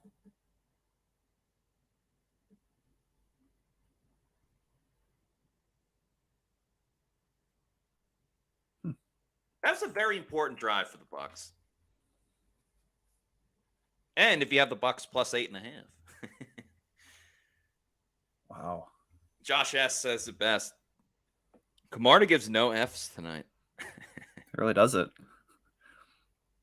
Flag has to be on the Bills, I would think. Yeah. But Leverett did start it. So, I don't know. But they didn't really throw the flag until... Did you see Kyle Allen warming up? Oh, my God. Yo, this is huge for the game. So, Josh Allen's in the blue tent.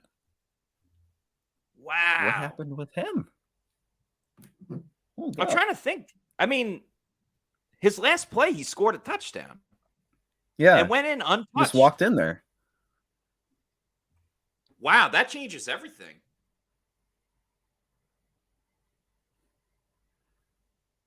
So far, I don't see anything with Josh Allen.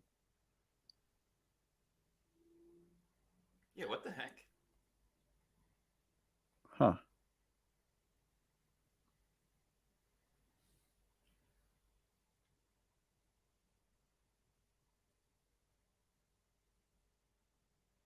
Yeah, there's nothing coming up. Why is in the blue tent? I mean, did he have a quarterback sneak though earlier in the game? He did. But if they were going to, like, if he has to get looked at by an independent doctor, all of that stuff, they would have taken him out right before. Yeah.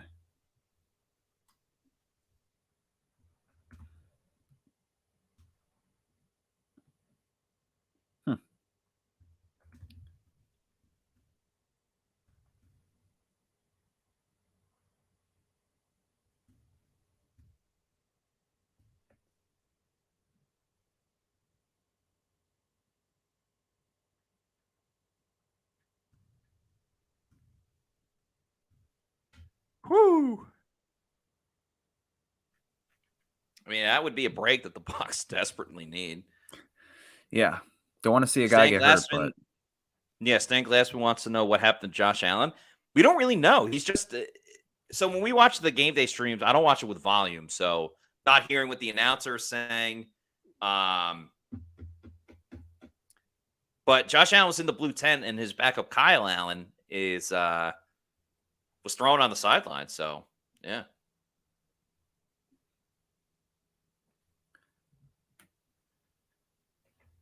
It looks like Josh Allen's fine. Yeah. Oh, the Yaya Diaby play.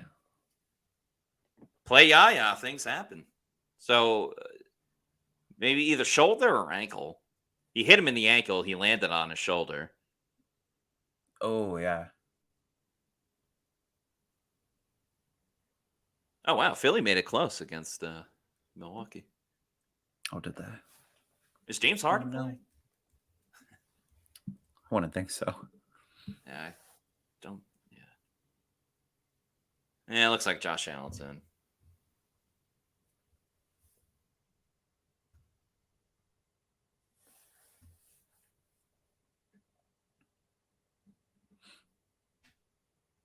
All right.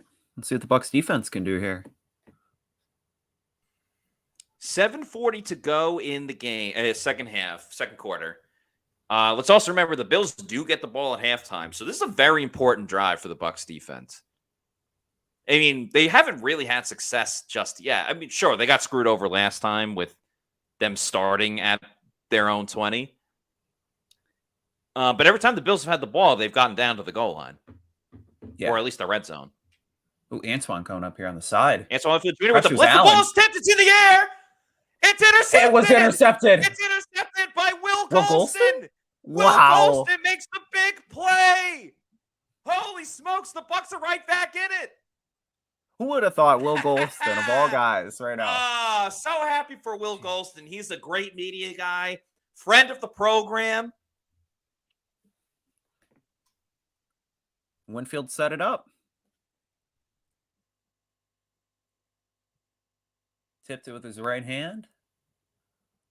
Very happy for Will Golston. Yeah.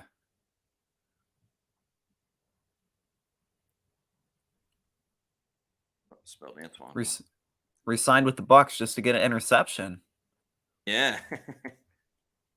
Is that the first one of his career? Do you know? It could be.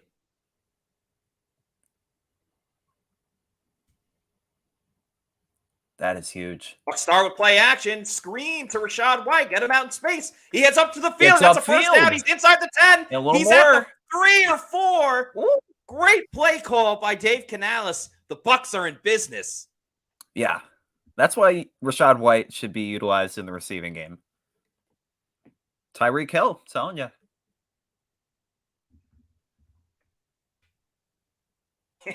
Yeah. Stinney with a nice block in space, too, on that play. Yep.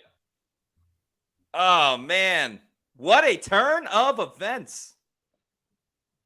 And, of course, it's all done by Antoine Winfield Jr. First and goal for the Bucs. Play action. Baker's going to throw over the middle. It's caught. Chris Godwin gets his first touchdown of the season. And the Bucs are an extra point away from tying the game. What a turn of events. The Bucs scored the red zone. Oh, and Gedeke gets to spike it after. First touchdown of the season for Chris Godwin. Thank you. Oh man, what a crazy And that sequence. window, like that passing window, perfect pass.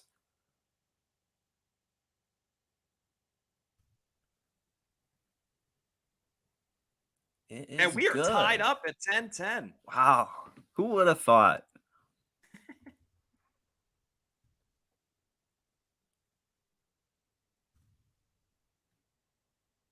Defense needs to make big plays, and they did. They do.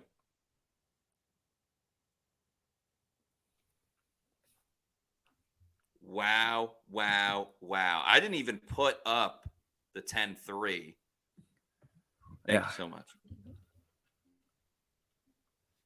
Do a quick 10-3. There, you saw it. Now 10-10. Wow.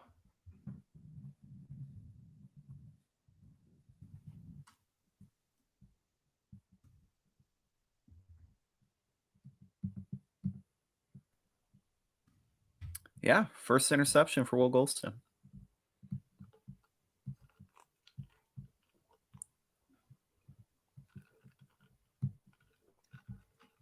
Now I bet Will's really happy that he came back.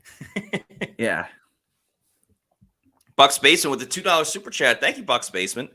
Says should be no brainer. Winfield and Wirfs. Bye, Devin.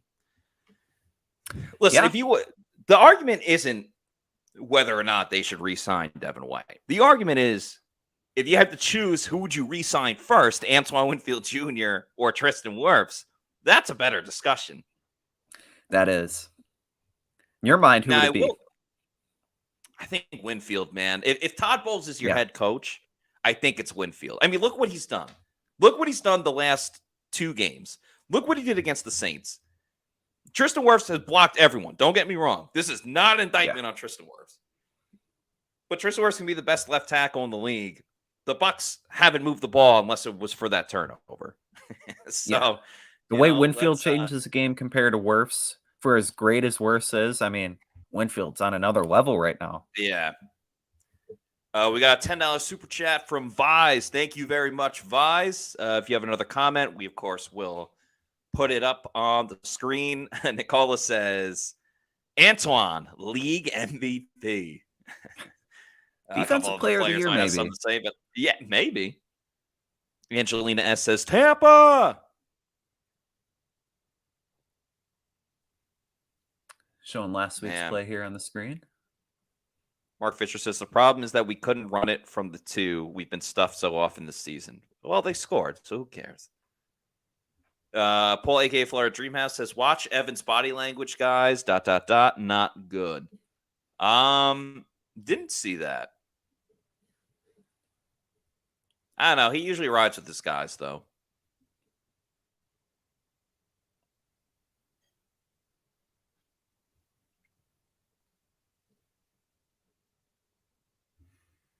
Alex Hodo, thank you for the $1.99 super chat. Says, is Winfield better in the box? He's better just as a free safety roaming around everywhere. He's awesome everywhere. In the box. He's great as a blitzer, but he's also great in coverage. I don't think he should be limited to one spot or the other. Just let him roam free, you know? I think that's the best way to go about it. You can put him anywhere.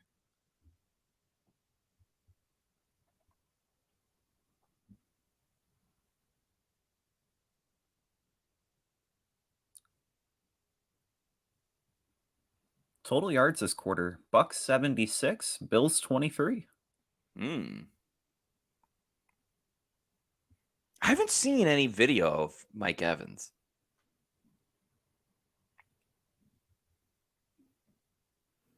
All right, 6:46 to go in the second quarter. Bills have it at the 25. It's all tied up at 10 after the big play by the Bucs.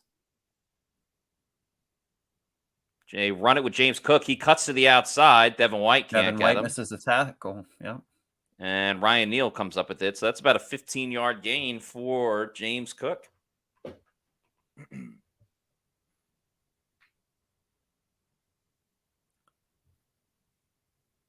Let's see what happened. Ooh, yeah, Shaq went inside. Yeah. And there was a coach on the Bucs, an assistant coach, just irate on the sidelines. I couldn't tell who it was.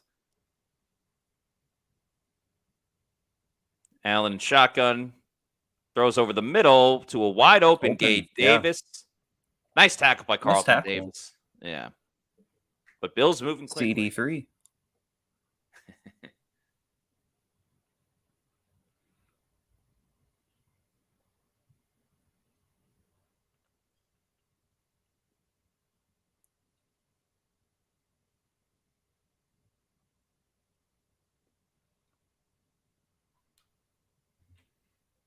Ball already past midfield. Yeah, that happened pretty quickly.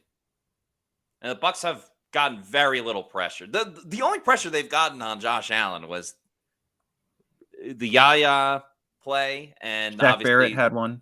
Yeah, Shaq, and then obviously the blitz by Antoine Winfield. That was a nice tackle by Jamel Dean, though. Only a 3-yard gain. I'm surprised. It very much feels like the Bucs have not blitzed as much as they typically do. No. They hand it off with Cook on second down. I've noticed they have been playing an extra player in the secondary more in the box. It's been Izzian. Last play was Jamel Dean. Yeah, maybe that's something with, Vita not able to go. And just having more coverage underneath. 3rd and 2, with 4:35 to go in the game. Devin White and Levante showing blitz. They do blitz. They can't get home, and they run it again with Cook. That's another first down for Buffalo.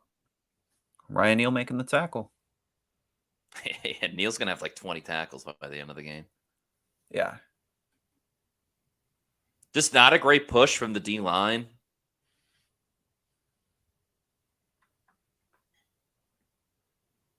Yeah, Cook, 6 carries, 40 yards.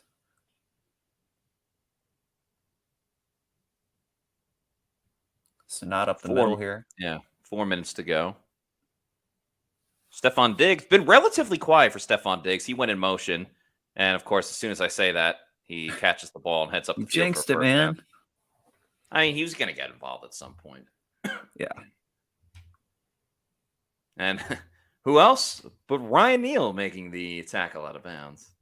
How many tackles does he have? Let's see. Leads a team of 6 so far. Weird angle by Carlton as well.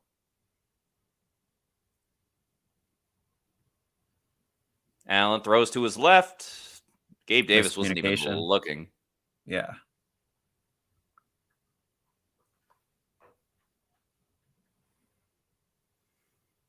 Oh, it must be red zone time.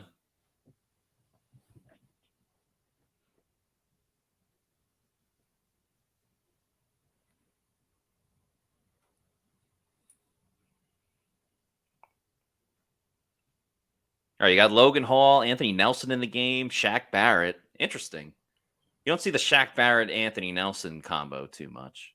No. Usually Shaq and JTS, then A. Nelly and Yaya. Would you Oh, look at there that? we go. A Antoine Winfield Jr. blitz, and it's a stop in the backfield. They should just blitz him every play. Yeah, why not?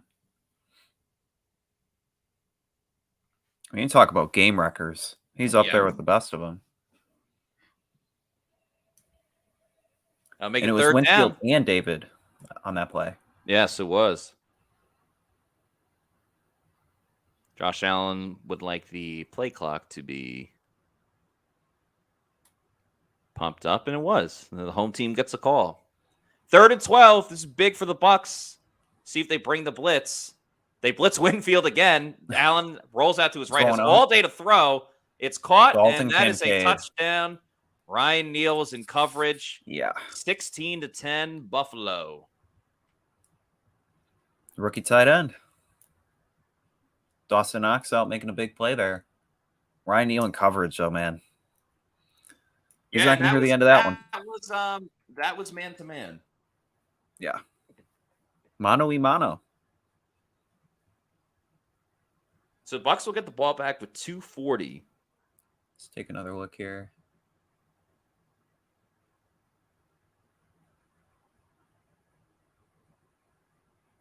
Levante David went up, but it's not really on him. Nah.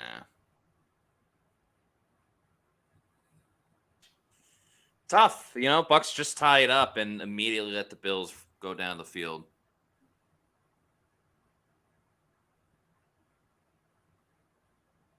I don't think Carlton Davis needs to go. Freddie Rothwell. Miguel Ramirez says this defense ain't it.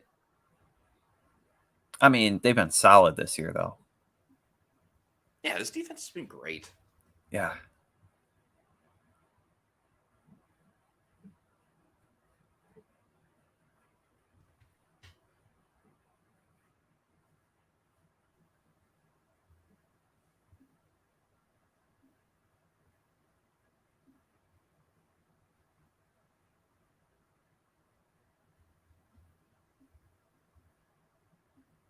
Eater 17 says stubborn Bowles keeping Neal. He's costing us games now. Yeah, it looked like Levante was just having contained there, kind of being that quarterback spy. Mm-hmm. Yeah, it could be. But if Ryan Neal can't keep up with a tight end, yeah.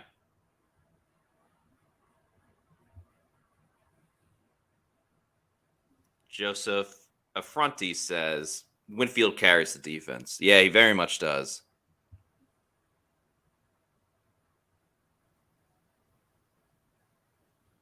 yeah, it's like Winfield, David, and then it's here below. Elmont 87 says, can we just clone Antoine Winfield Jr. and put him at all positions? I don't know if I'd want him at D-line, but I think at linebacker he'd still be fine.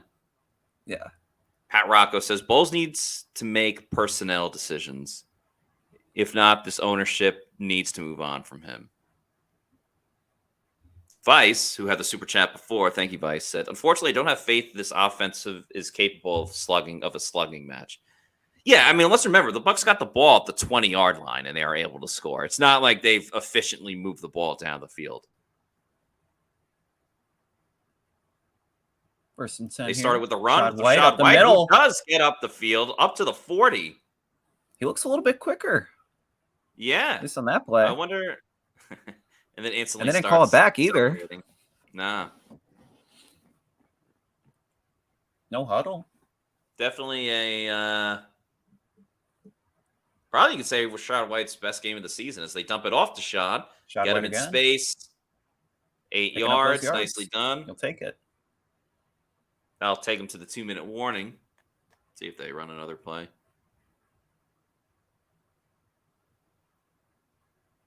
Brad Perkins asks, is Stinney that much better than Filer? I mean, I feel like most of Rashad's, like the one that got called back. That was his way. Yeah, that was his way. The screen pass when he went upfield, that was Stinney with the block. Stinney there, I mean. Yeah. I think Aaron Stinney may have played himself into a starting job. Yeah. Like, is it just a coincidence that Rashad White is playing his best with the new starting O-lineman?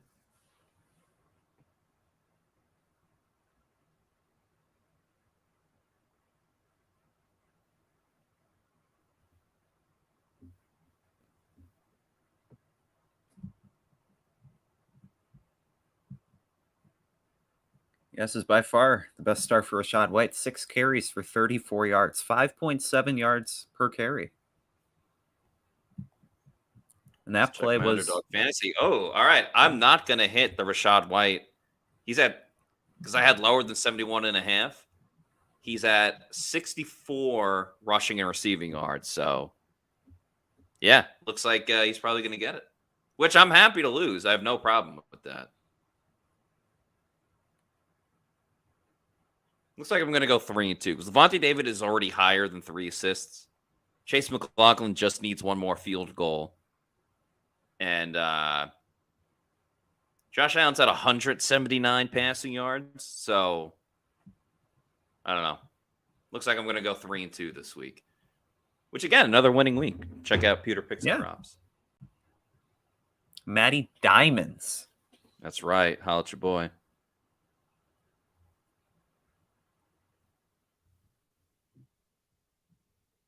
The under's not looking great, but That's fine.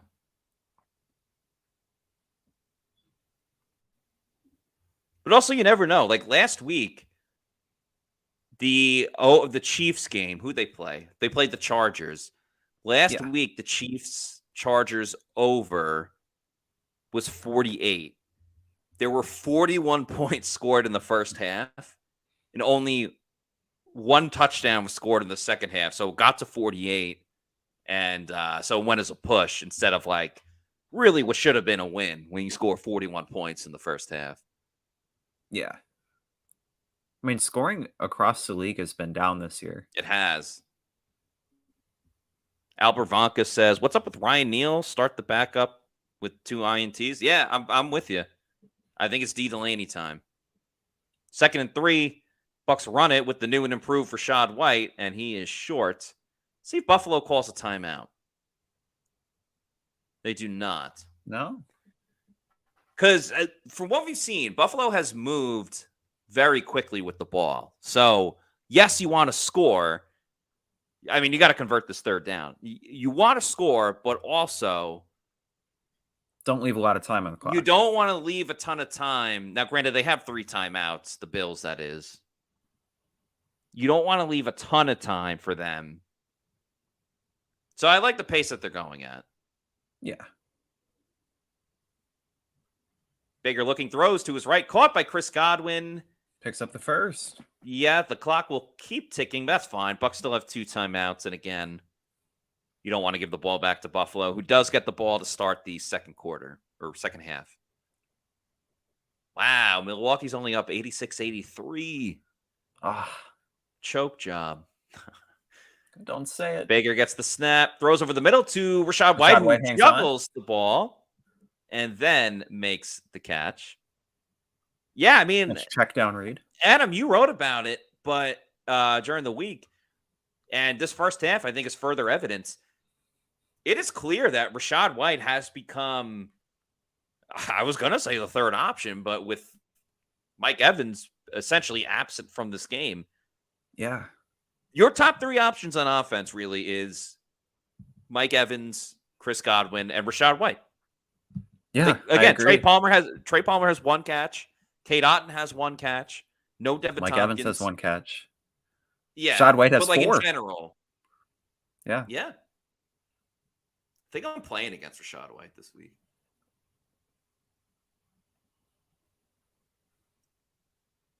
Let's see.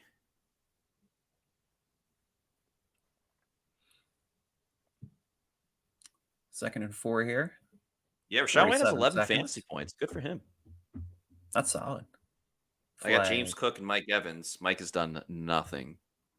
1 catch for 7 yards. Oh, and I have Buffalo's defense. Damn. Hopefully my players do well on Sunday because not looking good. Might have to put Luke Gedeke on the most disappointing second false start of this game. Yeah. Yeah, most disappointing right now, I'd say Luke Gedeke. I'd say JTS. Ryan Neal? Ryan Neal. He's become a mainstay. Devin White has the argument. Yeah. Oh. Ooh, number 7 coming off the Baker. edge. Yeah, Baker is sacked on 2nd and 9. That's Ed Oliver. The end. Yep. We talked about that matchup. 5th sack of the season. Bucs called their final timeout. Yeah, now you kind of want to just get into field goal range. That actually will help my fantasy team with that sack. Let's see what happened here. So, I mean, because he gave up on that. Yeah, and you had Rachaad White in there to block too. Yeah, and he just kind of tried to do a chip block, and I think the blitzer off the edge kind of eliminated Baker from being able to kind of move around in the pocket. Yeah, so that'll make it 3rd and 15. Bucs are gonna obviously try to get the first down, but try to set up a another field goal opportunity. Kate Otten makes the catch, heads up the middle, jumps. We'll get a little short. Now, what do you do here? Staying on the field. What do you do here? That's like a 58, 59 yarder. You got to. Yeah, and it's very windy. 20 seconds. Oh, they're swapping guys out. No timeouts. They don't have a timeout. When did they use their second timeout? They used it after the Mayfield sack. They used their last one. I don't know when they used all three, though. The first one they used early. When did they use the second one? I must have missed it. Bills call a timeout. This is risky. I would almost rather go for it than seconds. Yeah. Like, I mean, you're kicking into wind. The 57-yarder just made it. It wasn't like he hit it flush. And that started left and was going. It was moving in the air. Like that. And again, the Bills are still going to have 2 timeouts, and they've moved the ball very easily. And you're essentially at midfield. 20% make probability from 59. What the heck? I mean, he's standing at the freaking logo. Like, this is like Steph Curry from the logo. From downtown. If he hits this, I'll tweet as Chase McLaughlin, the Steph Curry of kickers. Yeah. Looks like they're going to take a delay of game. I see. They were going to try to draw him off sides via special teams. That's kind of odd. Yeah. I mean, that's that happens too much. That's kind of showing, though, you just have no faith in your offense. You leave Baker out there to do the snap count and try to draw not him even off. that, but like you're saying, I would rather not have my offense go for it. Take a snap. On, I wonder what he's yelling to him. I don't know if it's just part of the faking thing. But you're saying I would rather not have my offense go for it on 4th and 3 because I don't think they're going to convert it. And then they punt? Yeah. Well, you're not gonna kick it. But why not go for it? 4th and 3. I know. That's exactly what I'm saying. Yeah. You send the field goal unit out. Yeah. I mean, that one you just want to make sure it doesn't get blocked. There's 11 seconds. Even as bad as the Bucs defense has played. I want to know his thought process on that one.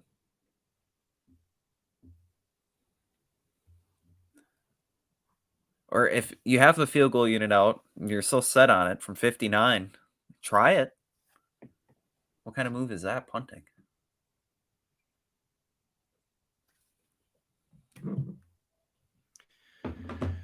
Whew. Very questionable. I guess we'll never know if Chase McLaughlin's a Steph Curry.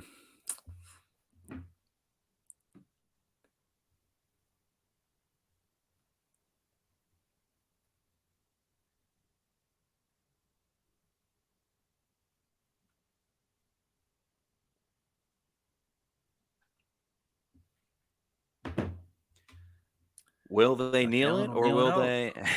Yeah. All right. They do kneel it. So that is going to do it for the first half of the game. The second quarter is done. Bills lead 17-10. Honestly, the Bucs had one very fleeting moment with the interception followed by the touchdown for the Bucs to Chris Godwin. Outside of that, not too much to love on either side of the football. But Adam, thank you for joining me for the second quarter. Adam will be on tomorrow's show with me as we further break down what went on with the game. In the meantime, we're going to take a little bit of a break with it being halftime, stretch the legs, all that fun stuff. And Josh Capo will be joining me for the third quarter. So we'll be back in just a little bit.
All right. Let's get it going for the third quarter. I am very happy to be joined by my fellow colleague from PewterReport.com, Josh Capo.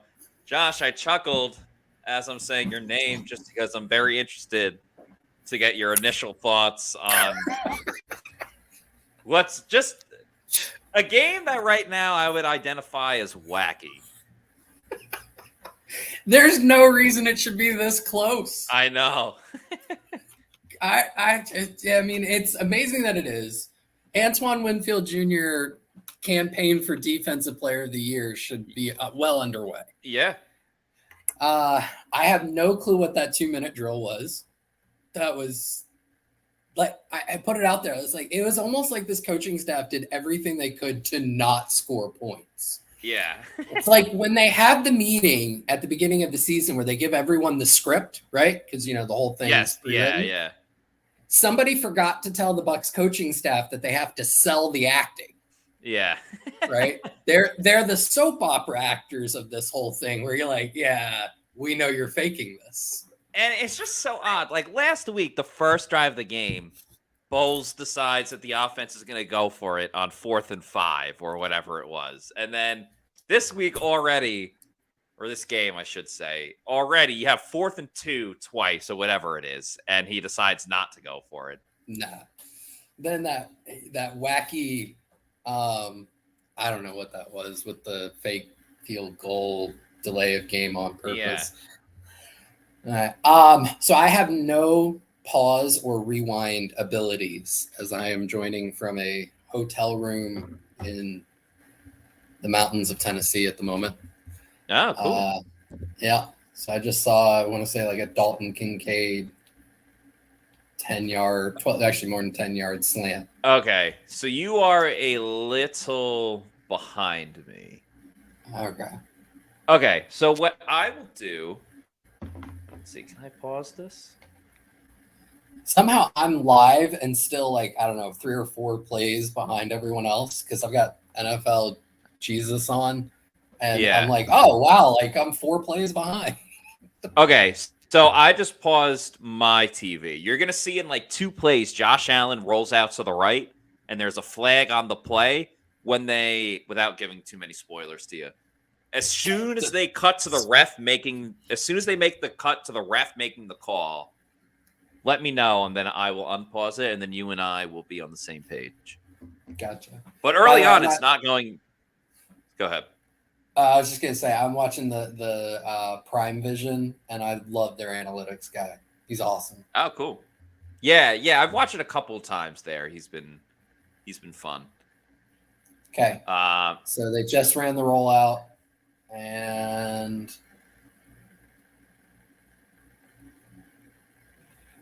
Allen's looking around. It's a really long close-up on him.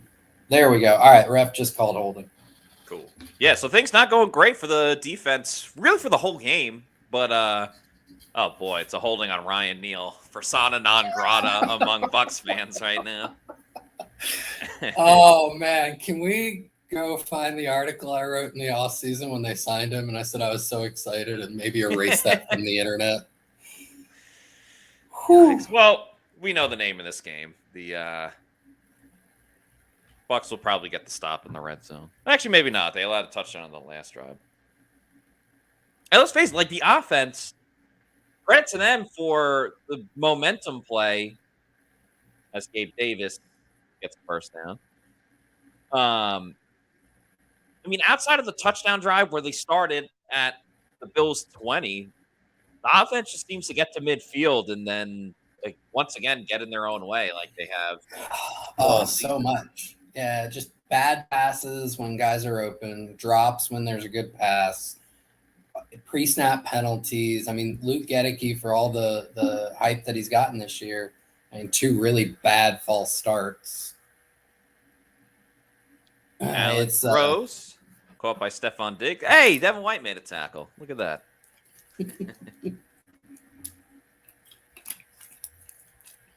White did a good job of helping Jamel Dean get that big pass breakup on 4th and 1 early in the game.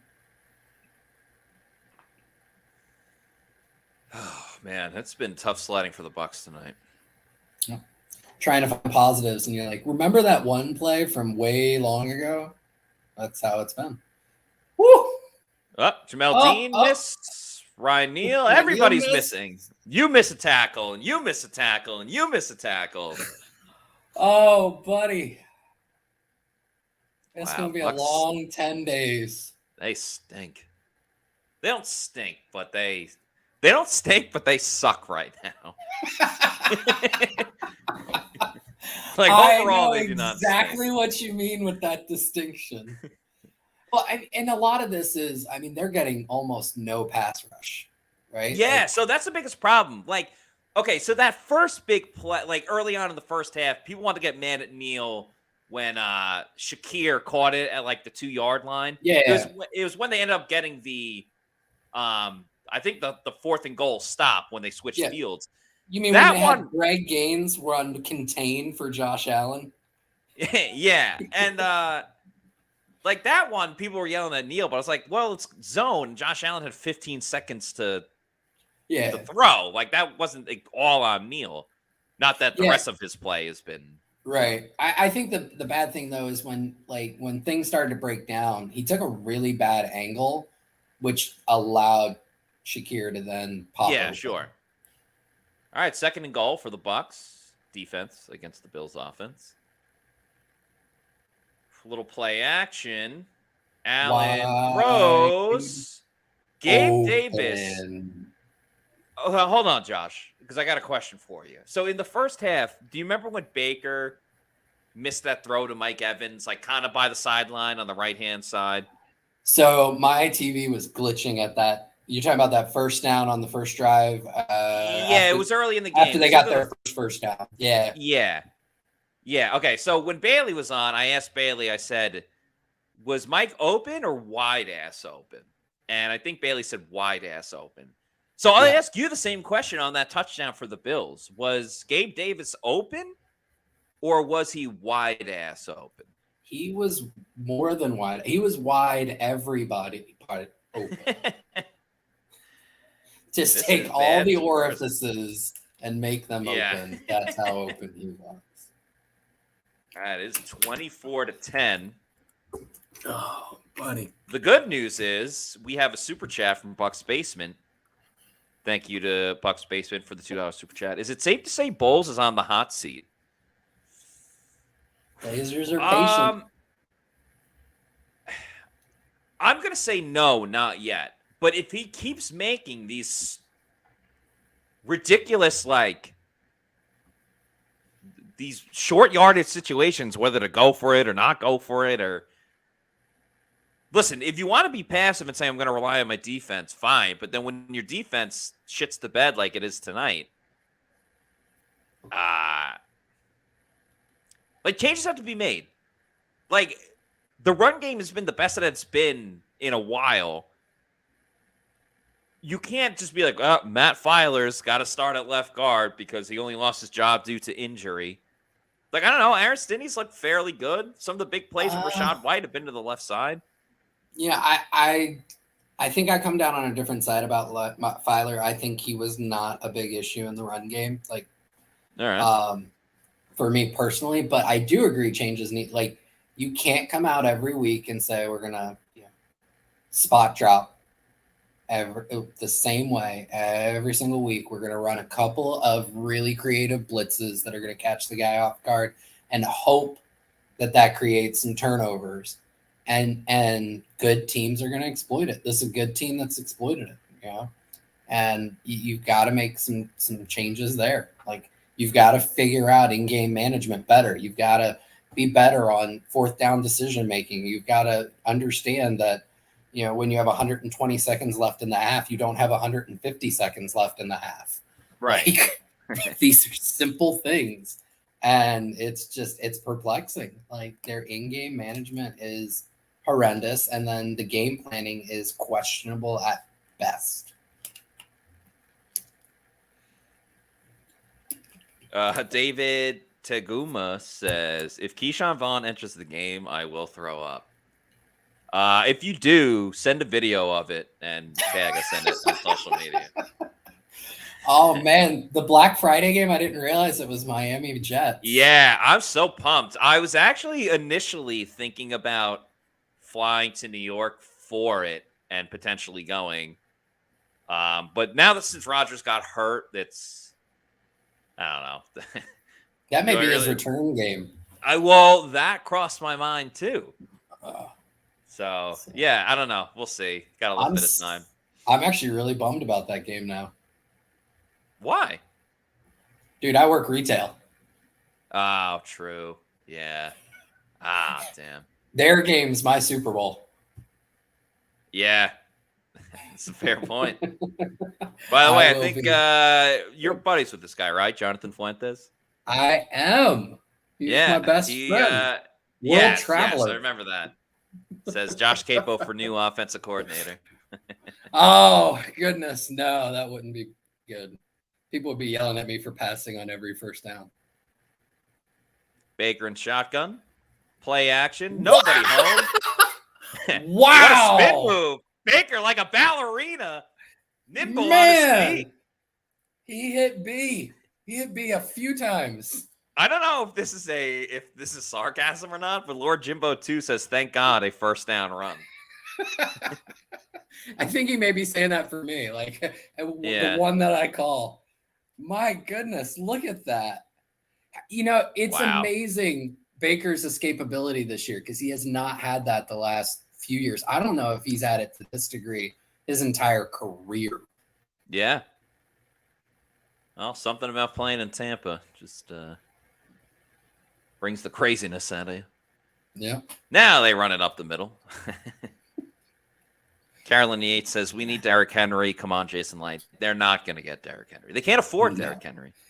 Where does Derrick Henry legitimately change where this game is at right now? No. Derrick Henry does not stop Buffalo from scoring 24 points. And Rashad's been good as a receiver. Like, I don't know. You could at least kind of convince yourself that, hey, he's a little bit of a plus somewhere. And he's been a decent runner. And keep in mind, his run total should look a heck of a lot better because that was a BS holding call on Trey Palmer. Yeah, so you add 26 yards onto that. I mean, the running game's been the best all season. Do you think the Bucs should kill the clock so they only lose by 14?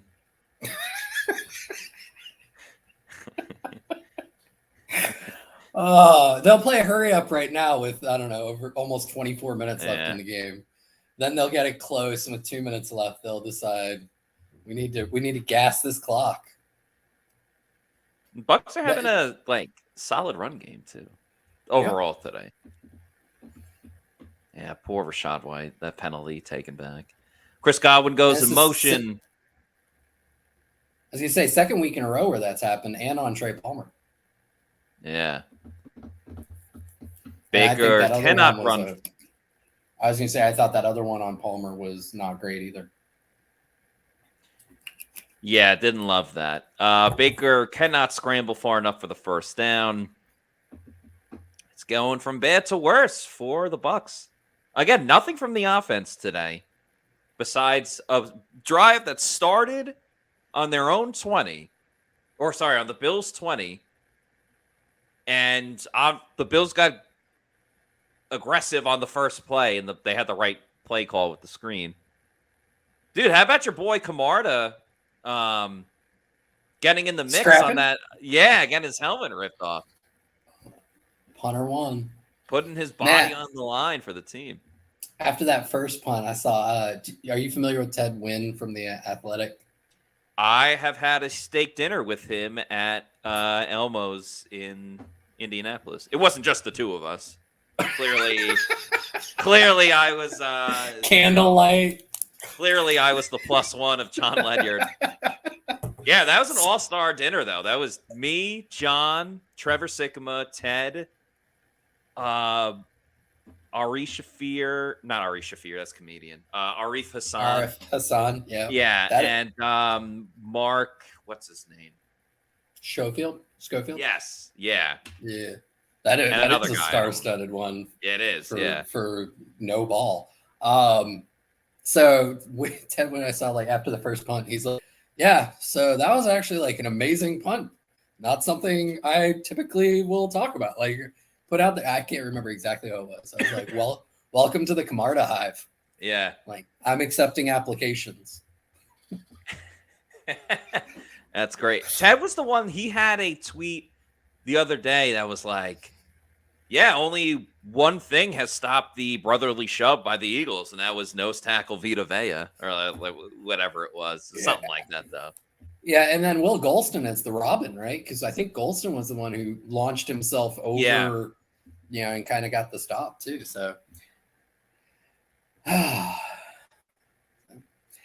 speaking of the Camarda thing, that short that you put up of me when he won Player of the Month. Yes. So I did it on my lunch break. I was sitting in the back room, and like a lot of the comments were about all the shoe boxes and everything behind me. So my boss called me like a week ago. She's like, I follow you, right? And I'm like, oh, I appreciate that. She's always been so incredible about me balancing the two. Mm-hmm. She's like, it was funny as hell. Never do it in one of our back rooms again. And I was like, shit. I'm so sorry. Well, my bad for doxing you. Oh, no, you're good. I love it. Like, like I said, it's a great relationship that I have. Like, she was like, it's cool that one's up. You just don't want to do it anymore. She's been fantastic. So. It's like you used to start making videos all the time, and you're like, all right, I got to go outside real quick. You just fake like you're having a cigarette. Like, wow, I never knew Josh smoked so many cigarettes, but yeah, he's taking a break every 20 minutes. I like it. You just got addicted to making rant videos about the Bucs. Special teams play. Yeah. All right, let's see if the Bucs can get any semblance of just like a stop. Yeah. I feel like the Bills have thrown it on first down, which throw it on first to set up the run on second. Like that might have been their first run on first down the whole game. Or that's at least how it feels. They are one that will, lean into the pass quite a bit. Yeah. A little. I would say like back when it was Dayball as the OC, they went and passed something like 24 times in a row in one game. Little swing pass to Latavius Murray, backed by Ryan Neal, who may end up with 1,000 passes. Like every single time.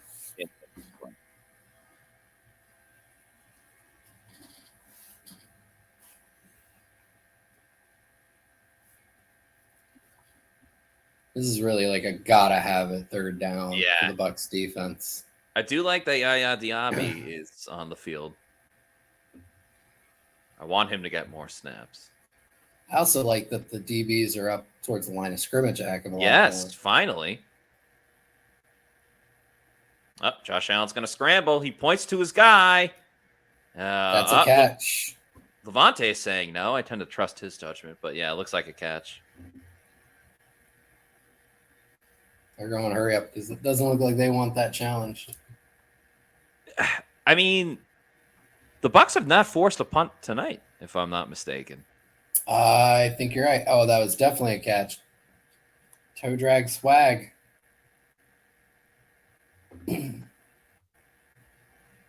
Nice game for the Bills rookie. Levante David blitzes. Jamel Dean quick on the spot. Oh, Cam the Thrill Gill got a snap. He usually gets like one snap per game. Generally, it's a sack. Yeah, generally it is. One of the most efficient sack to snap ratios probably in the NFL.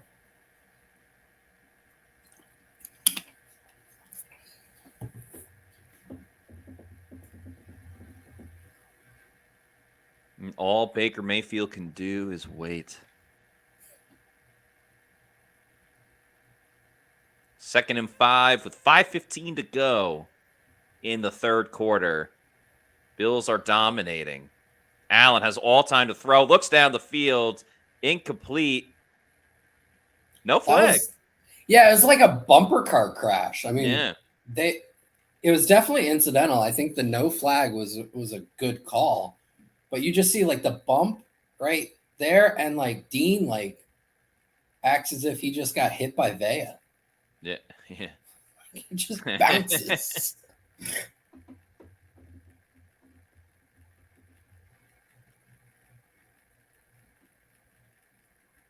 All right, 3rd and 5. Another gotta have it.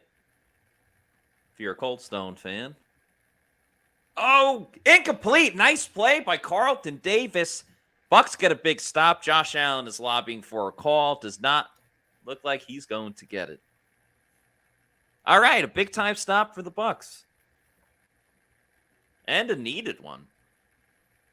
It looks like he might have gotten away with a little extra contact there. Let the boys play. Let the boys play.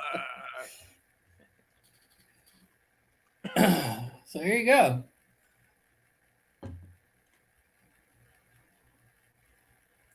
Flash Gordon says, Bucs D gets a stop. Yeah, first punt for Buffalo.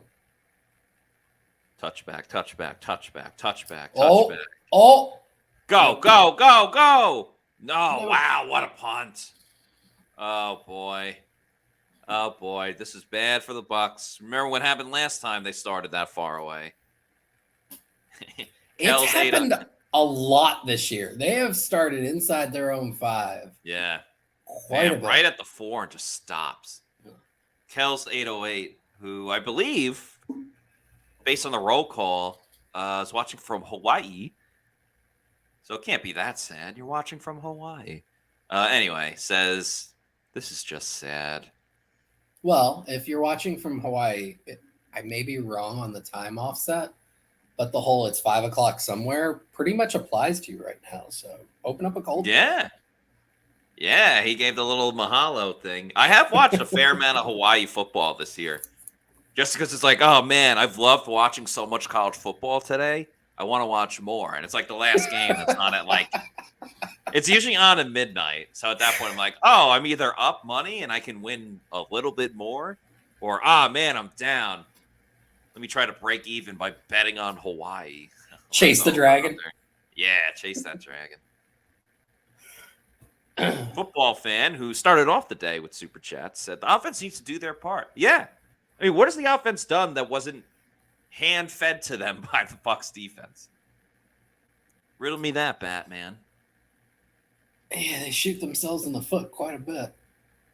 Vice says the Bucs look worse than the Patriots. Yeah, well, Patriots beat these Bills last week. Well, as of right now, they are on their way to their 4th out of 5 games scoring less than 14 points.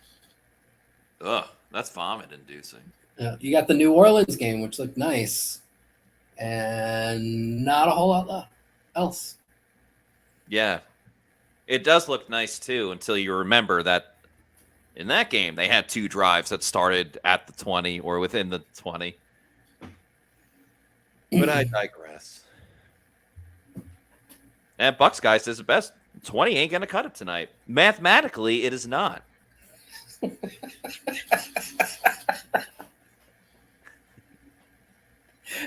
That just makes me think, like, spiritually, will it? Yeah. Existentially, 20 will cut it. If they lose 24-20, will it be a statement loss? Well, they were 9.5-point dogs right before the game, so technically they covered. I know we're a little behind, so I don't want to give that. Okay, now I'm seeing different something about the running backs. I'll just leave it to that. Oh, okay. Well, it's Chase Edmondson. Everybody wanted him. All right. Yeah, someone was mad that Vaughn was in. Why does Chase Edmonds only get the carries when they're pinned back in their own goal line? Ooh, he got bent back pretty bad, too. He always gets hurt. All right, he popped back up. Bucs filling their quota of 2-yard runs. But are they filling their quota of 1-yard runs? No, they haven't. Let's see if that changes on 2nd and 8. Hashtag establish the run. And again, how many times have we seen? I wouldn't recommend doing it here because you're at the goal line, but no bootlegs, no like getting Baker out in space. Oh my God!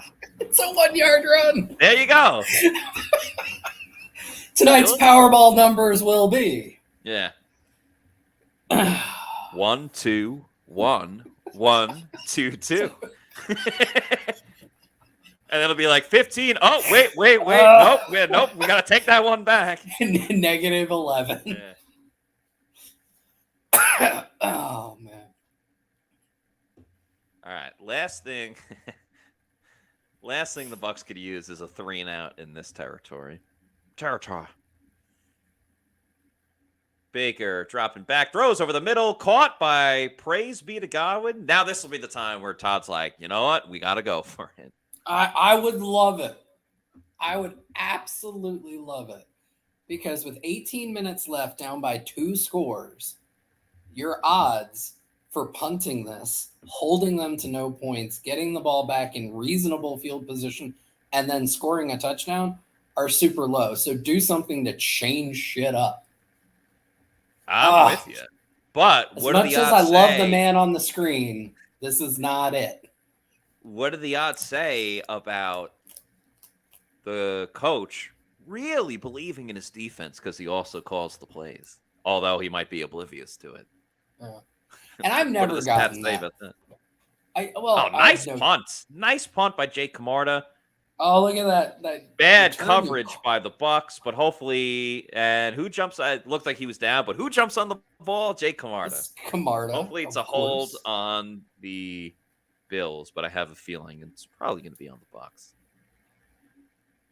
And I've never understood that whole coach. Why'd you punt? I trust my defense. No, you didn't. You gave them more yards to work with. You trust your defense. And if you don't make the 4th down, I trust my defense to stop them. If you're punting, you're like, I don't really trust my defense. I need to give them more yards. Yeah. That's a good point.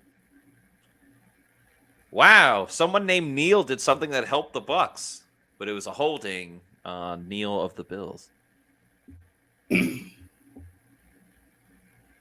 Ryan Neal had a good play down at the goal line when they stopped the Buffalo in the first quarter, second quarter? First quarter, late first quarter. Yeah. Again, here's that whole silver lining. Let's go way back, find that one play. Way back when I had the red and black lumberjack, the hat to match. I'm sure that's an amazing reference. It is definitely not one that I got. It's a rap line from there. That's why I didn't get it. Biggie Smalls, the Notorious B.I.G. The song "Juicy." Oh, if I'm being completely honest, there's only one line from a Biggie song I'm actually familiar with, and it's only because it ties in with my other job. So something shoe related. It's specific to a shoe that we sell. It's what we're famous for.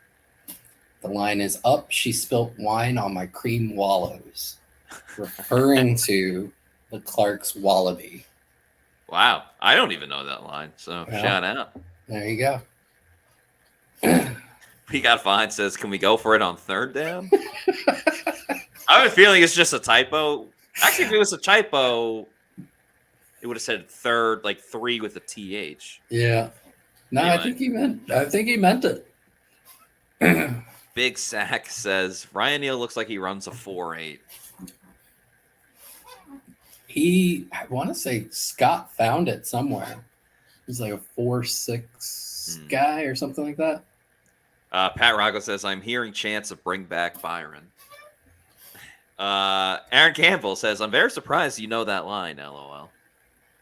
I'm assuming Matt or me, Aaron. Yeah. Matt is like Mr. Pop Culture. Matt, I don't think there's been like a single reference in like our group chat to anything pop culture related in the last, 30 years that Matt hasn't gotten. Now, if you're surprised, I know a line from a rap song. I'm with you. I'm surprised I know a line from a rap song as well. Aaron, please specify. But oh no, he's saying me. Wow. Wow. Okay. Nah, I'm a big fan of like all music. I don't sway like rap over rock or whatever. I like it all. And of course, who doesn't like Biggie? Next commercial break, I will give you an absolutely amazing story of how not into rap I am. All right. It's like Party and BS. I mean, come on. Everyone knows Biggie. Like, Biggie is one of those rappers that is on the side of pop culture. Right. Because so, even non-rap fans know who Biggie is. Exactly. Like pop culture, popular culture. Biggie is definitely, like, I'm aware of who he is. I'm aware of the, of the rap wars and everything like that. East Coast, West Coast, and all of that from the late 90s. I'm aware of all that. Just I didn't listen to his music. It's like the song Party and BS when he says, brothers want to say, who's got your back? Biggie. Anyway. I take that back. There is one song of Biggie's I knew. I love it when you call me Big Papa. Yeah, great song. So Views a true play. You ever see Hardball with Keanu Reeves? I was just thinking of that. I love it when you call featured me real in that movie. Yeah. That's right. Yeah. Watching him do it, that's probably what I would look like doing it. Like, this is not something anybody wanted to see. Now Aaron says, I'm very impressed, Matt. LOL. Yeah. Thank you. I'm glad that.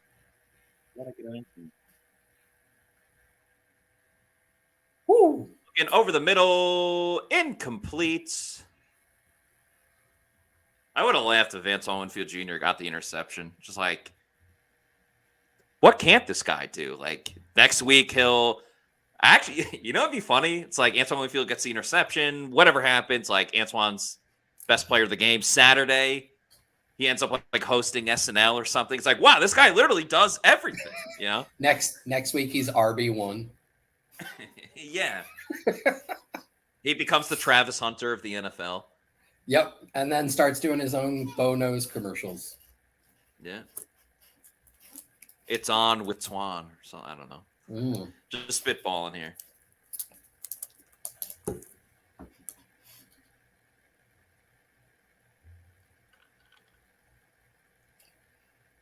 This is I'm not nearly as good at this as you are, but I always thought based on his last name, it should be he's all over the Winfield, but like all over the field. Yeah, I don't hate it. Oh, offsides on Kalijah. Kalijah can't see. You ever see Hamilton, that play? I love that play. And so when they're like Alexander Elijah. Absolutely. Nice falsetto. Thank you. So for Kalijah can't see, I go Kalijah. Anyway, see, pop culture. I know it all. Aaron Burr, sir. Did you see the one on HBO he did with the kid who played his son? It was about Brooklyn, I think it was. In the Heights? Yes, that's the one. Thank you. I saw the play on Broadway. Did you? As Allen has time, he's going to scramble and slide first down. Josh Allen already running the clock out. Yeah.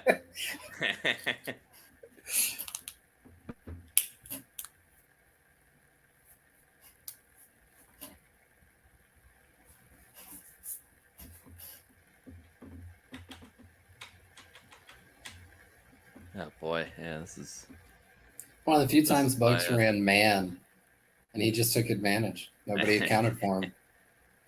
All right, they run it with James Cook, about an 8-yard gain.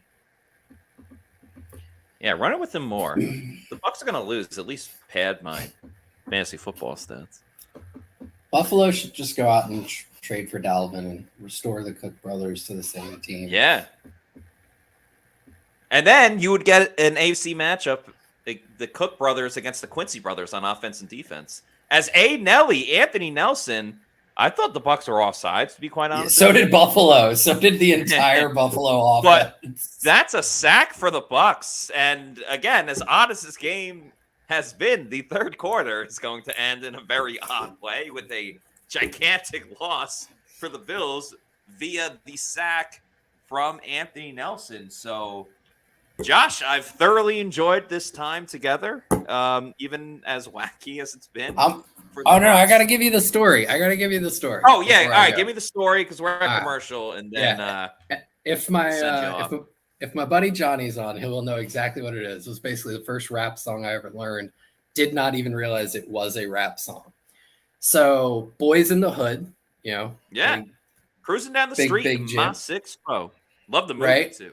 Yeah, absolutely. There was a very white rock band that did a cover of it in the early 2000s. Dynamite Hack.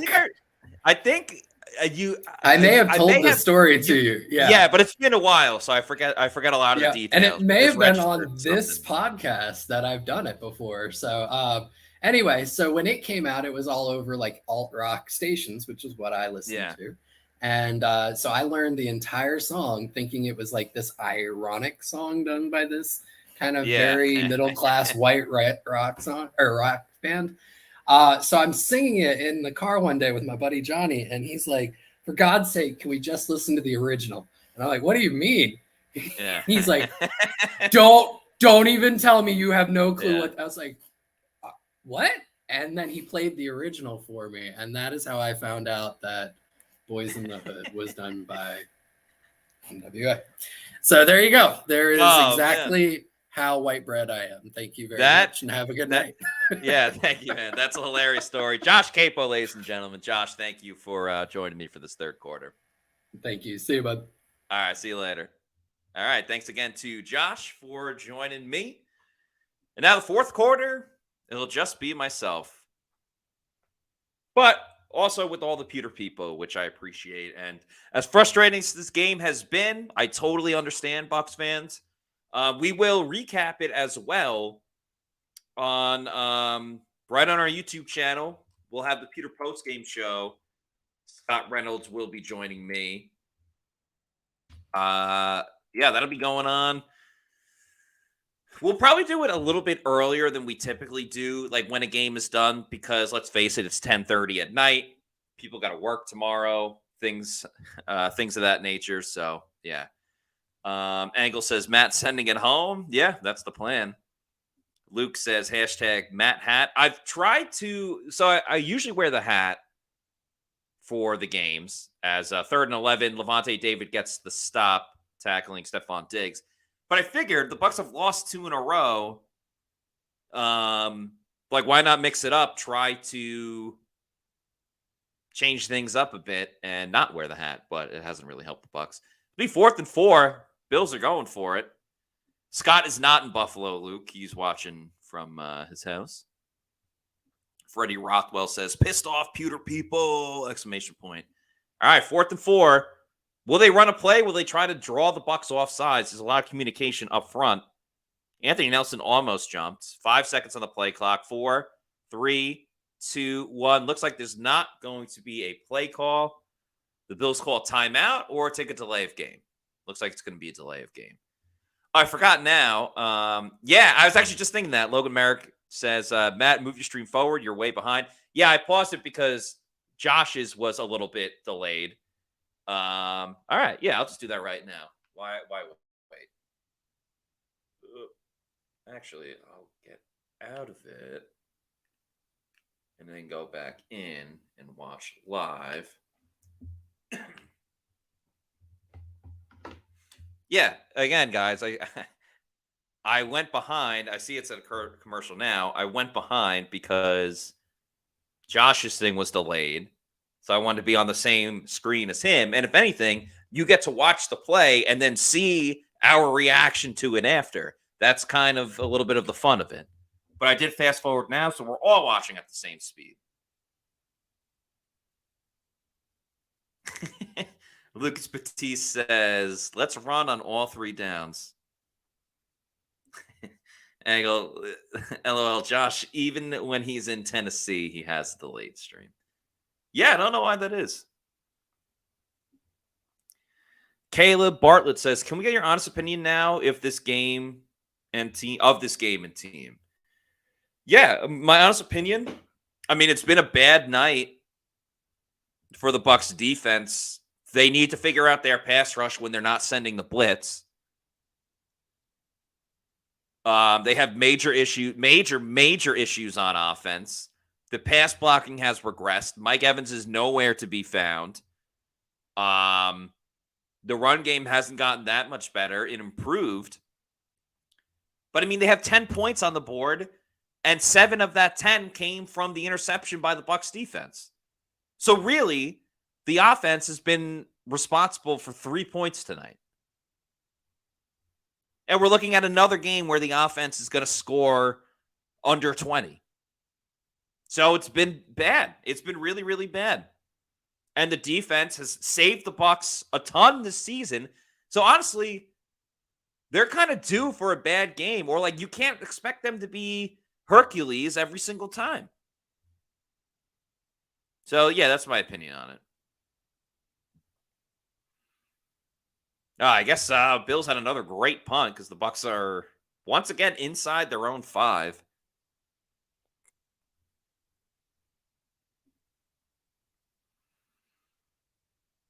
$14:02. I mean, fourth quarter just started. Baker looking. He's going to get sacked in the end zone. His knee was down. That's a safety. That's a safety. Wow. I thought Baker's knee was down. If I'm the Bills, I'm challenging that, but they probably have a better look than I do. His knee was very down. Nope, it wasn't. I'm wrong. I'm completely wrong. Baker. Wow.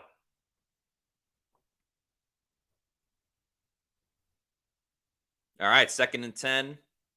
Baker's only been sacked once, but he's had a lot of pressure on him. Bucs go trips to the right side. Baker looking that way. He's got to you got to scramble, dude. Baker's running. He's getting on his high horse. He'll get about 4 or 5 yards on the play. Man, this is honestly, it's a little tough to watch. We're going to be realistic. Yeah, Air Cecil says knee was up. Yeah, I was wrong on that one. Caleb says Trask time in Houston. I'm going to the game. I think Trask is from Houston.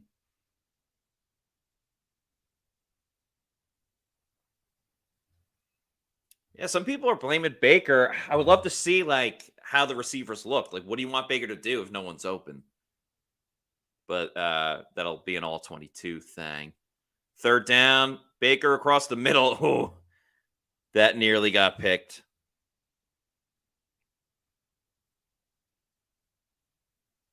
Another 3 and out for the Bucs.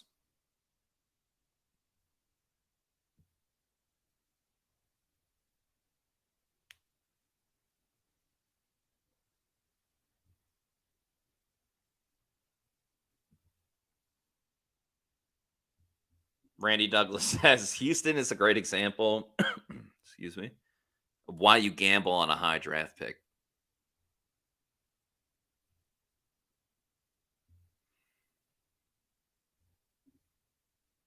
Jake Marta punts it away. Is it time for Trask? Not yet. Man, what a great punt. But there's no one even remotely close. This is going to be another good return. Late flag.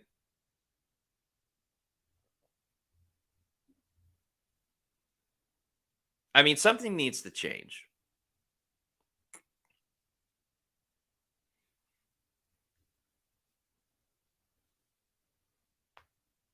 Bucs get bailed out with another penalty by the Bills on special teams.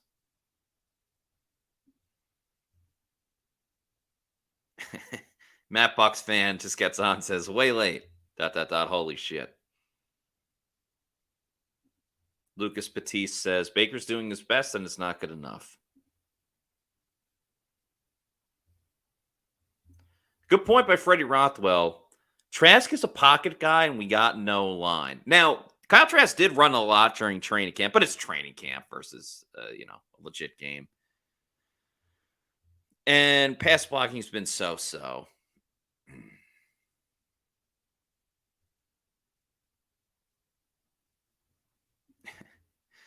Raging Brisket says, outside of the 2 kickers, the special teams is consistently terrible.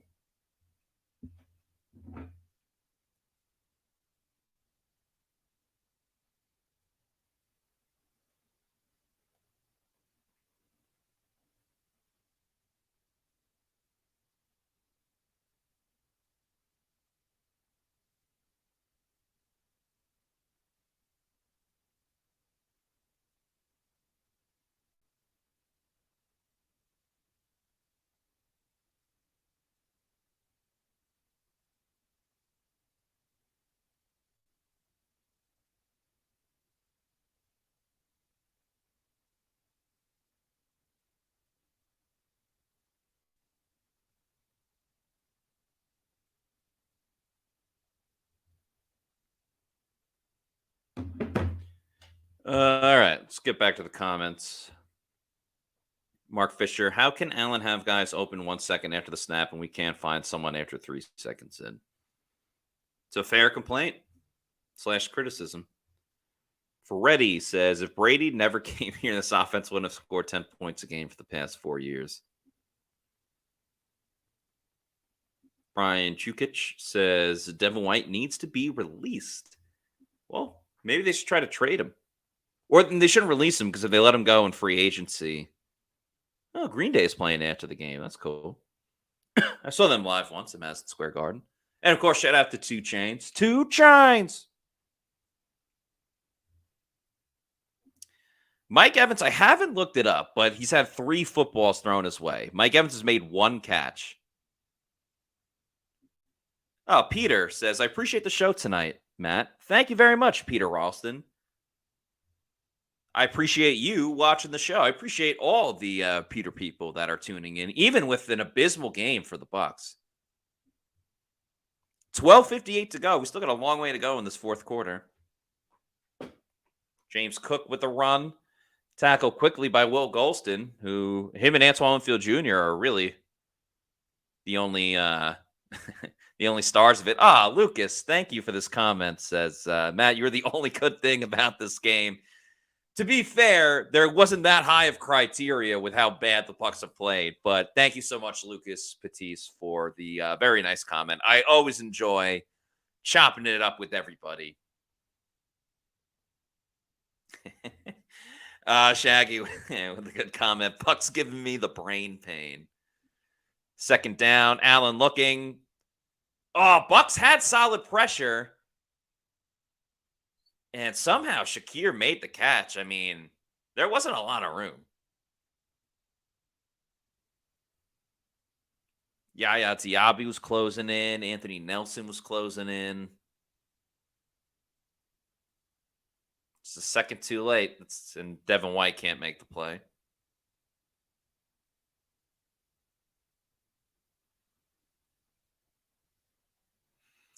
All right, Bills at about the 47, we'll say. Bit of a high snap. They're going to throw a screen to Stephon Diggs. Good job in pursuit by Levante David. Carlton Davis was in there. Yaya Diaby.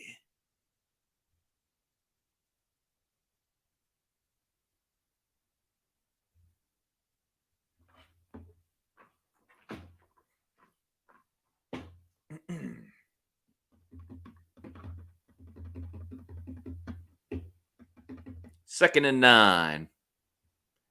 Yeah, I think Larry Fishman says it best. We can't score, we can't win. Nice play by Jamel D. It looked like Will Golston may have knocked it down from the beginning, but Will Golston right in the face of Josh Allen, and Jamel Dean ends up breaking the play. Good swim move, yeah.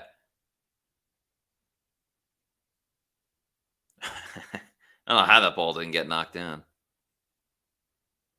Bradford Perkins, MD, asked, is it Baker or the play calling? Honestly, it's nice tackle by Ryan Neal on 3rd and 9 to get the stop. I would say it's a little more Baker right now than the play calling. I think we have a lot of different points where, you know, the Lions game, Trey Palmer was open and Mike Evans was open and he missed them. Wow, Bill's going to go for it on 4th and 2. Just punt it. Your punter has been fantastic. It is a lot of things for sure. But Baker has not played well. Don't snap it. Yeah, just try to draw him off again. And it's going to kill more time, too. You might as well if you're the Bills. All right. Punt that again. Eater 17, Golston Hall. I think you're making a fair case. Here's the problem, though, is, you know, Logan Hall was he was 2nd rounder, but he was your 1st draft pick 2 seasons ago.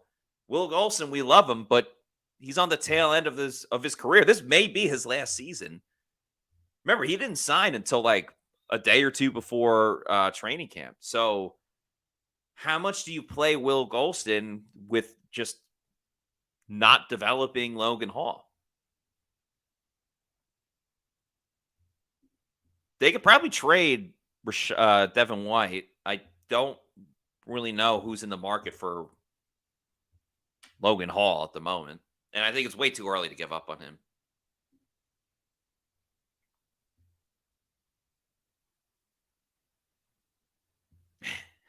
Air Cecil says trade JTS as well.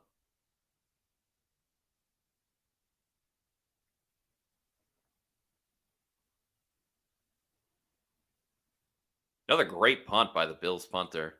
Oh, and Devin Tompkins muffed it for a second, but I think he got it right away. Raging Brisket says, is JTS even playing today? Damning if he has been on the field the whole time. Yeah, he's played. He hasn't done much, but he's played. All right, 10:05 to go. Larry Fisherman says, Todd is a good defensive coach, but maybe not a head coach. It's kind of adding up that way. I mean, was not successful with the Jets outside of his first season. Yeah, he went to the playoffs with the Bucs, but it was with a losing record with Tom Brady, I might add. And things aren't that great this season. He's a great defensive coach. Put it this way, like if he got fired, another team would immediately hire him as a defensive coordinator, or at least he should, if he wants to coach after that. Luke says Camarda has the most trade value. Mark Fisher says, as bad as they've looked, the defense has been scratching and clawing to keep it a 2-score game. Yeah. I mean, defense is hanging on for dear life, but they've played well, at least in the second half. And I think we also have to factor in that the Bills are going to call a couple more plays that are, to take time off the clock. But yeah, Bucs defense has only allowed 7 points in the second half, so they played a lot better. But when you have this offense, damn.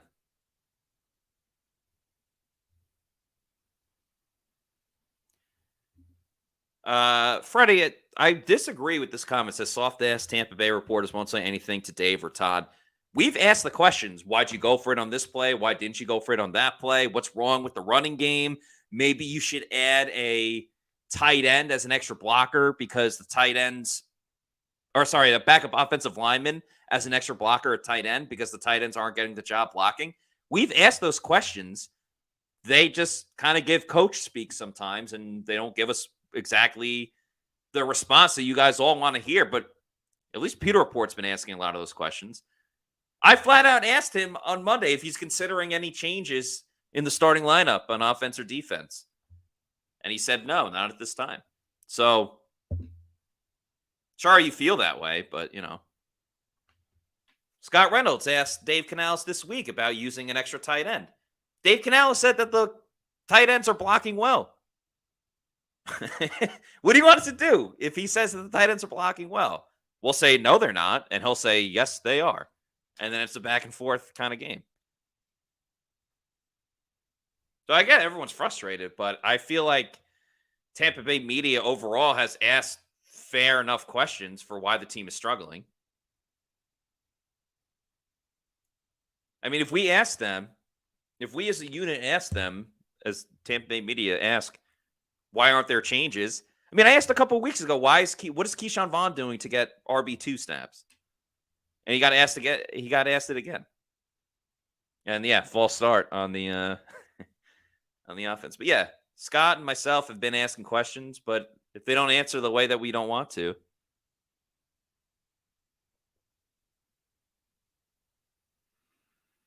I do want to know, Ryan Hurst, why they aren't throwing as much on first down.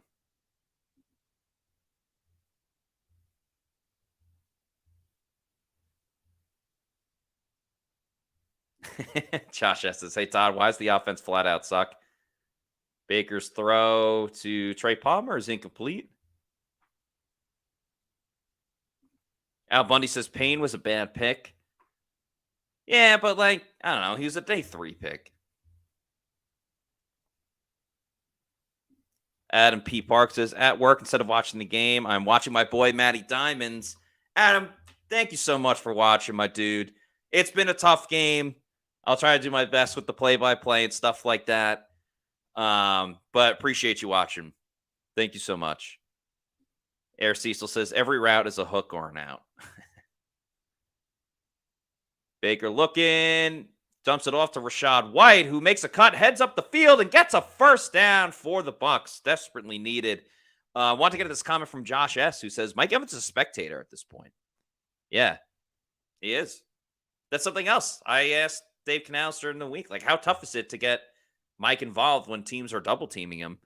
But then you see other teams, wide receiver ones, they have no issues at all. So, yeah, Mike Evans has one catch in the game.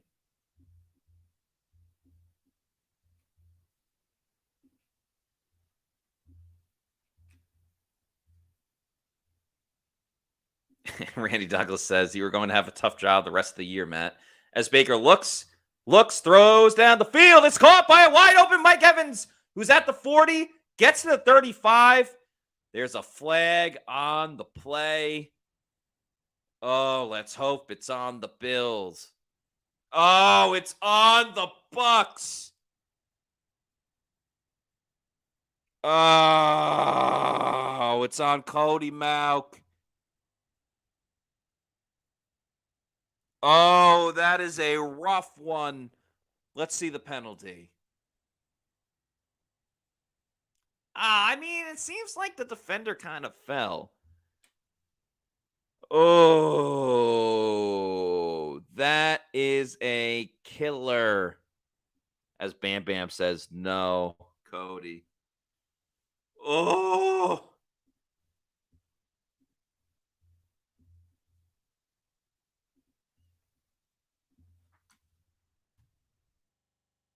All right, they run a screen to Chase Edmonds. Bucs have been good with the screen game tonight, if you want to look at a positive.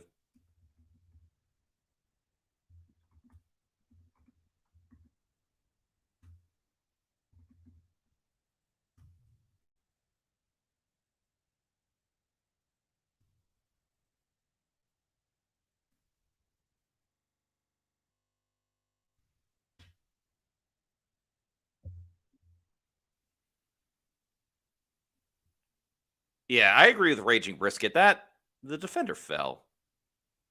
2nd 11 for the Bucs. 8 minutes to go in the game. Baker looking. He's going to have to run around. Dumps it off to Chase Edmonds, who has blockers in front. He cuts it kind of to the middle, so it'll be about a 6-yard gain, I'd say. Make it 3rd and 4.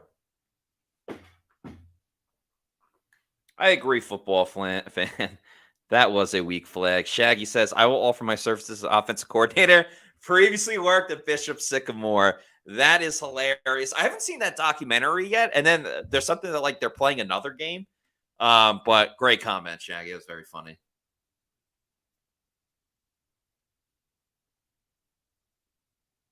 Baker looking, dumps it off to White. Gets the first down. Man, Rachaad White is great as a receiver.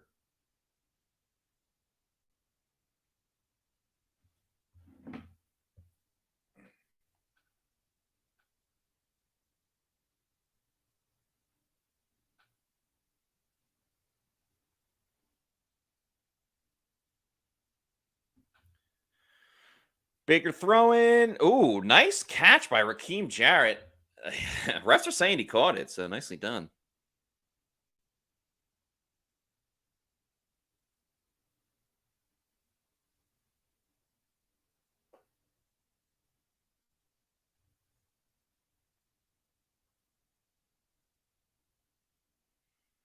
Another throw, this time to Cade Otton. All right, 6:30 to go. Can the Bucs make it a one-possession game? Scott Smith, the Bucs team reporter, says that Rachaad White has 104 yards from scrimmage. Oh, man, I can't believe let's not get ahead of ourselves. Baker to the left, caught by Trey Palmer. Takes a nasty hit from Jackson. Will be a first down.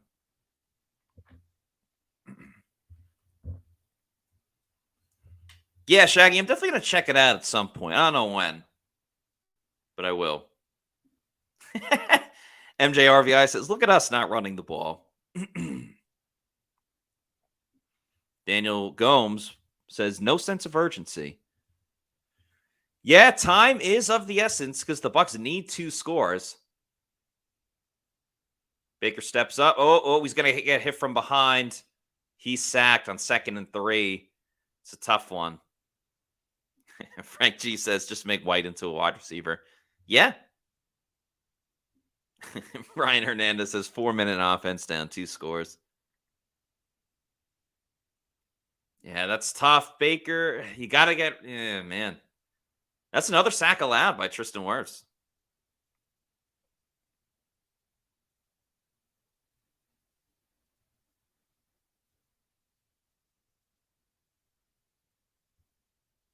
Make it 3rd and 9. It's got to be 4-down territory for the Bucs. Oh, Baker's getting hit all over. That play had no chance from the start. I mean, you have to go for it here. The game's... You're not going to... They better go for it.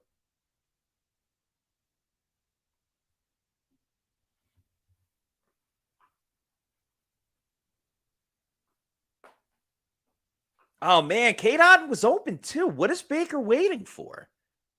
You got to get rid of that ball, son.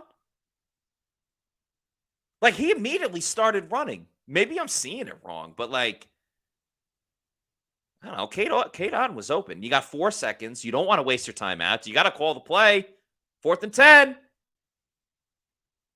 Baker has time. Throws. Has Godwin open. It's incomplete. Turnover on downs. However, there is a flag. Late hit. Roughing the passer. Oh, it's a penalty. The drive continues for the Bucs. They're not out of it yet. Thank David Tanguma. I'm not sure how to say your last name. I apologize if I'm saying it wrong. But Tanguma. David with the $2 super chat says, thank you for helping us through this game. You guys are helping me too. I have a lot of fun going back and forth with you guys. I love the comments you guys bring. They're insightful. They're accurate. They're thought-provoking. And they're quite funny too. So it's a little bit of everything. Tom says Baker can't see it. Yeah, I felt like that play, the 3rd down play, like Otten was open and he just didn't throw it.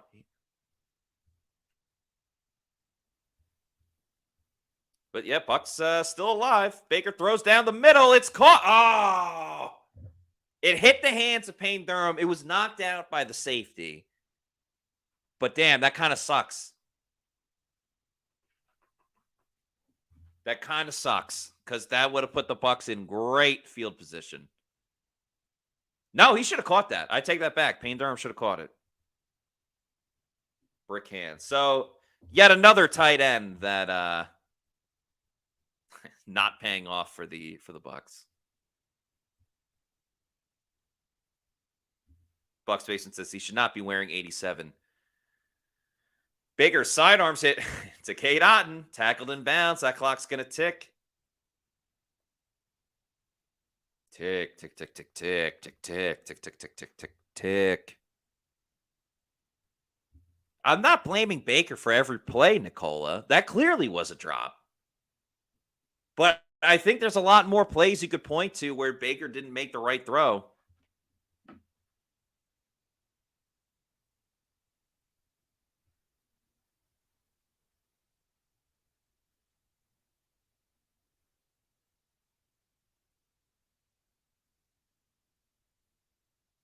Third and 8. Oh, boy. Oh, boy. Run, Baker. Oh, Baker. Like there, right there. Like, either get rid of the ball or tuck in and run.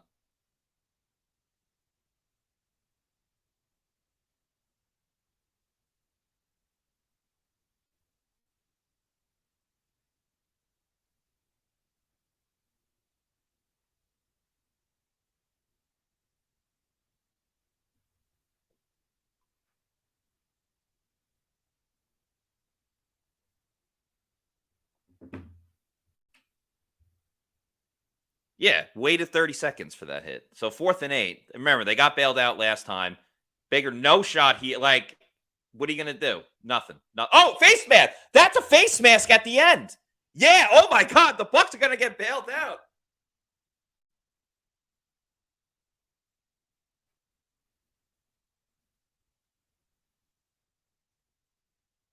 Holy shit. They got so lucky.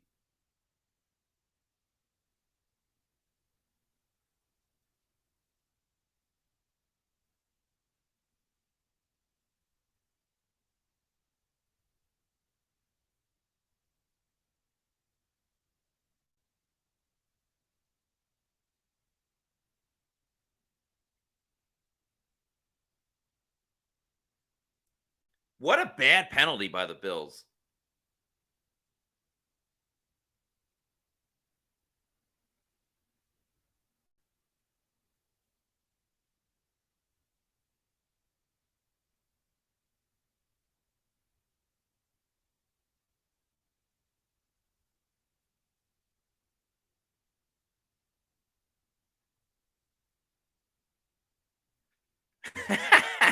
What a crazy, ridiculous amount of luck.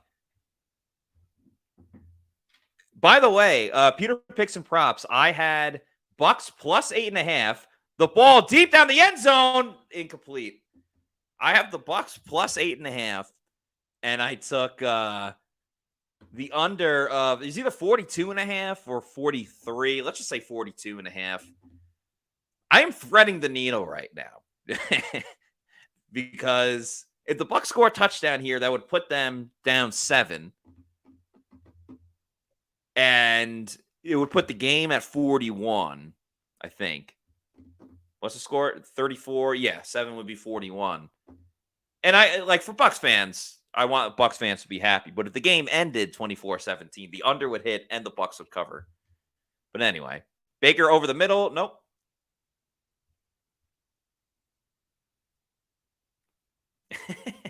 That would be funny, Al Bundy, if the Bucs just kicked the field goal. Yeah, they may not come back, but they could score a touchdown and make it a one-possession game with a pending onside kick.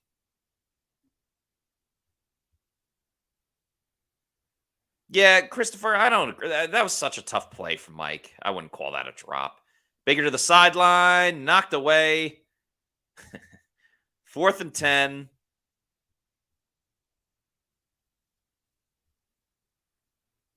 See what Tampa Bay does here. I mean, obviously they're going for it. I meant, what type of play do they run here? I mean, they got bailed out on that last one.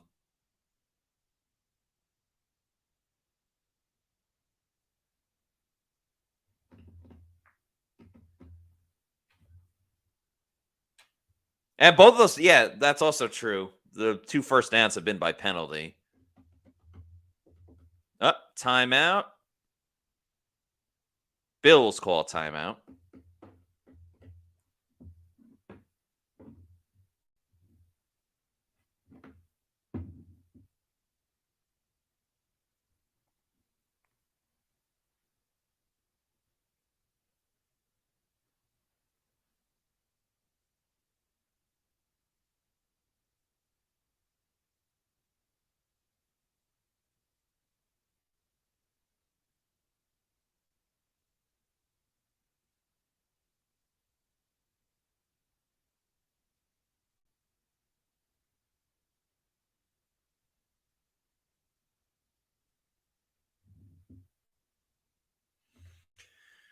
All right, what do we think?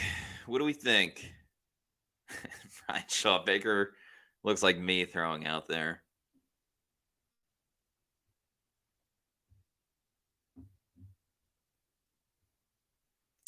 Fourth and 10. Baker doesn't have too much time. Throwing. Has Mike. Touchdown, Tampa Bay. Mike Evans makes the touchdown catch and makes it 24-16 on 4th down. The Bucs make it a one-possession game. They're going to go for 2 because that's what the analytics say. Mike does not look happy. Damn. And that went off the Bills' shoulder, the defender. And that helps my fantasy team. And I had anytime touchdown, Mike Evans. So there you go. Wow.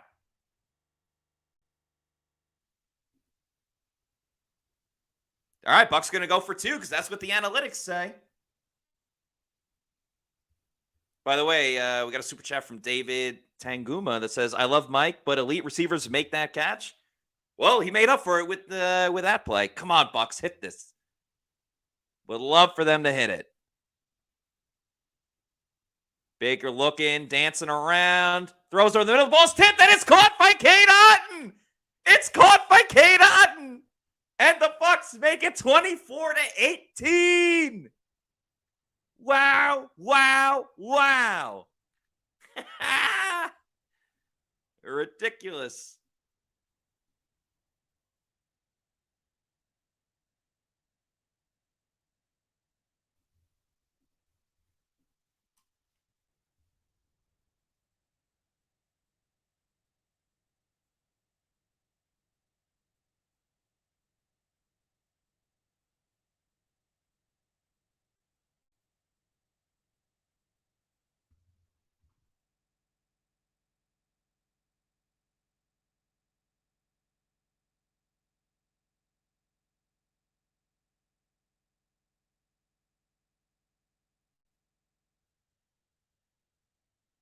What a crazy drive. I mean, 2 penalties, a face mask.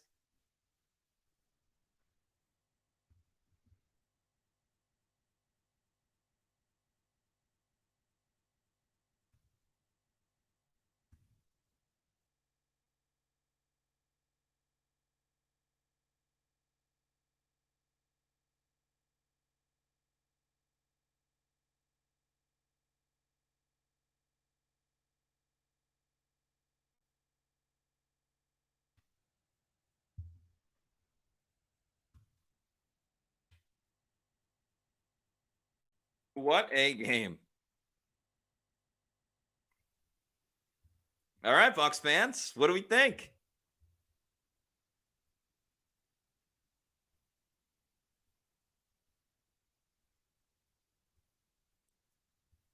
Lord Jimbo 2 says, ha, ha, ha, ha, ha. Air Cecil, there you go, Mike. Al Bundy, asking you shall receive. Woo! Freddie Petrie says TD. Narav says TD.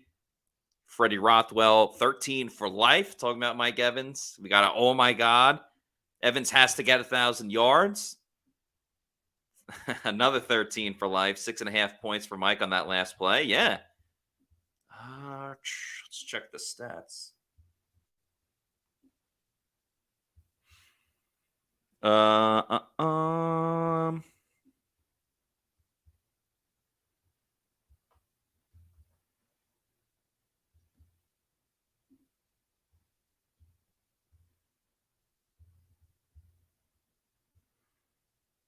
So Mike has 2 catches for 31 yards and a touchdown.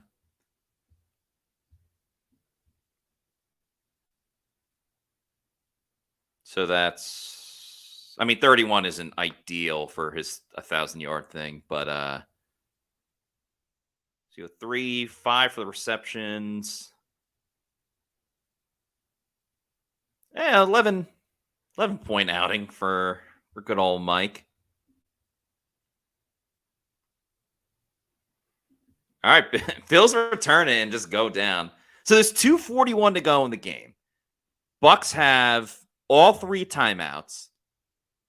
Bills have 2 timeouts. You got the 2-minute warning. We'll see when Todd Bowles technically decides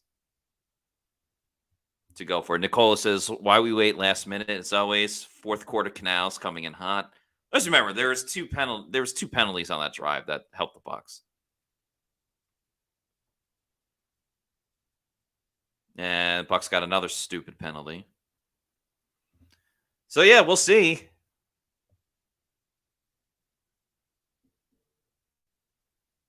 James Cook up the middle. Bucs stop it pretty well. Do you call timeout?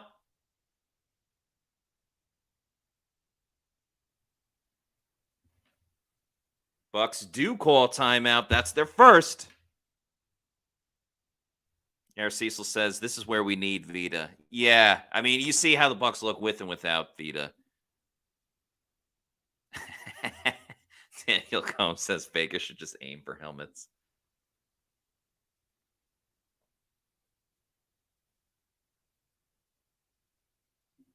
Brian Hernandez says, now to be heartbroken because the D doesn't stop them. Okay, Moses 06. I'm still confused why we went for 2. That was a strange call. It's an analytics thing because the stats say that in that situation you should go for 2 because the amount of times that you go for 2, I think like there's a 75% chance you're going to hit it 1 out of the 2 times as Josh Allen gets tackled by Shaq Barrett. That'll make it 3rd down. And if you go for 2 and you get it, that means if you score the next touchdown, that'll already tie the game up and you're kicking the extra point. If you don't get it, the odds are you are going to convert the next 2-point conversion based on the stats. So, yeah, that's the reasoning behind it. Paula K. Florida Dreamhouse says, the Baker hate is something else. My goodness, root for your quarterback.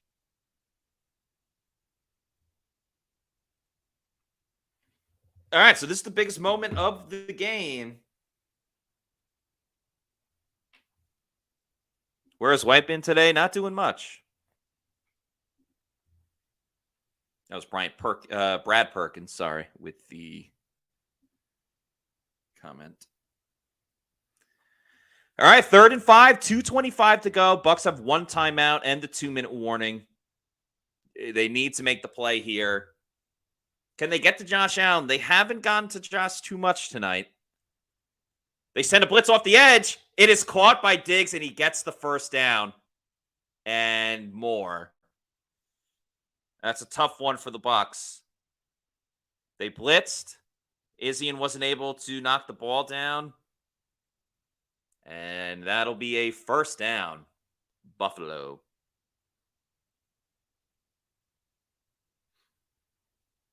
By the way, just going to say it. Pewter picks and props. I said Mike Evans anytime touchdown. That hit. I said the under. That's going to hit. And Bucs plus 8.5. That's going to hit too. So I'm going to be 2-0 on the Bucs picks. 11-3 on the season. Caleb Bartlett says, live and die by the blitz. All right, let's see. So,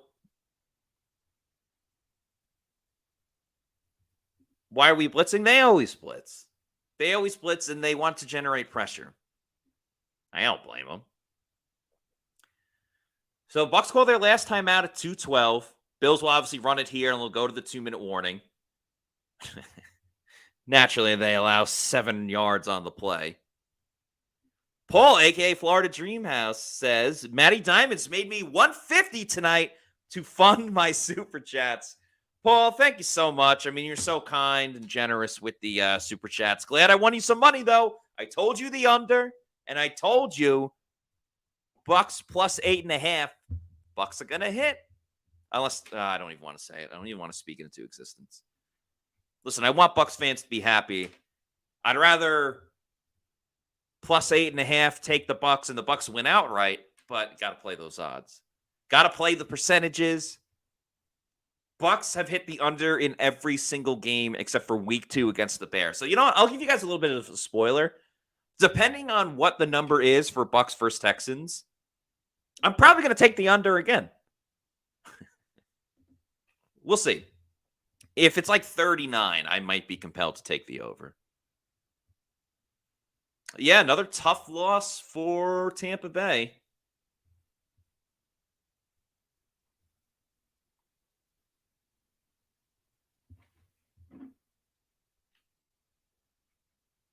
Cook up the middle, stopped.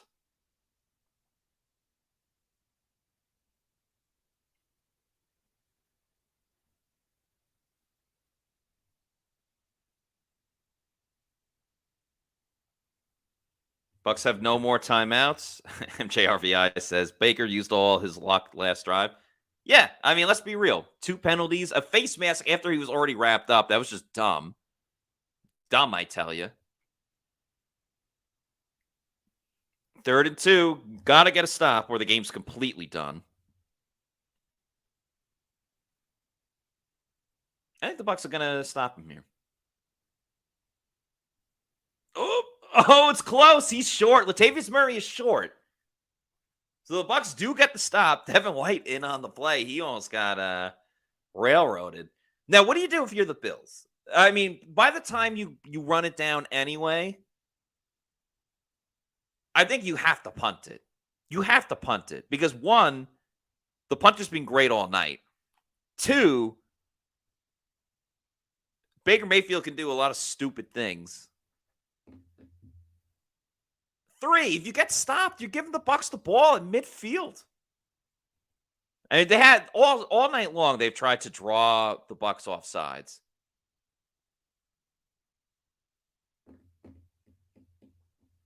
All right, looks like they're going to punt it away.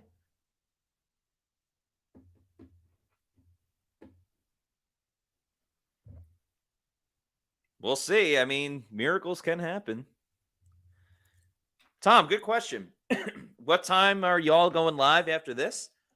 It'll probably be after we talk to, or the media talks to Todd Bowles and Baker Mayfield. We'll go almost right after that because it's a road game. We're not in the locker room, and it's getting late. So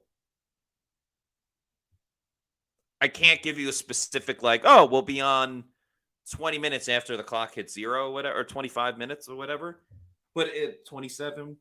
But it won't be long after.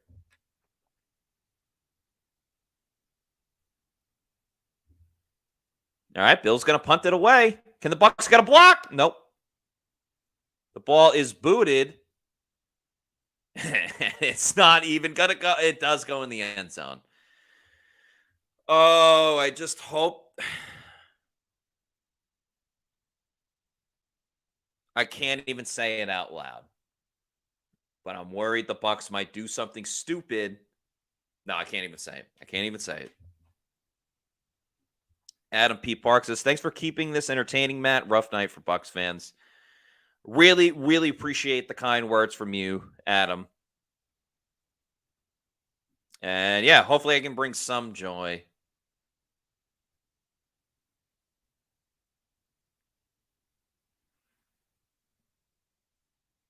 All right, 21 seconds. We'll see what Tampa Bay does. Checkdown City. Oh, boy. Oh, boy. Baker's got to go deep. He looks. Otten makes the catch, goes out of bounds. 16 seconds. Remember, a touchdown would tie the game up. Oh, 16 seconds to go.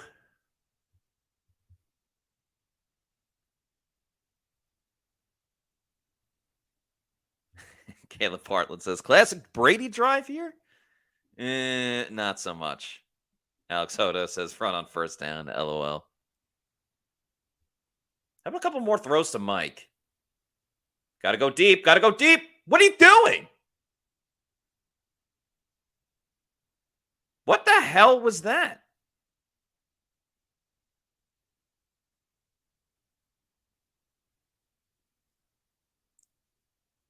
Oh, Bills called a timeout. Again, I don't have audio while I watch the game because obviously I'm interacting with everybody here. Al Bundy, throw it to Mike or Chris, deep out. Petrie with a great comment. Do the Scotty Miller play in the NFC Championship game with the laughing crying emoji.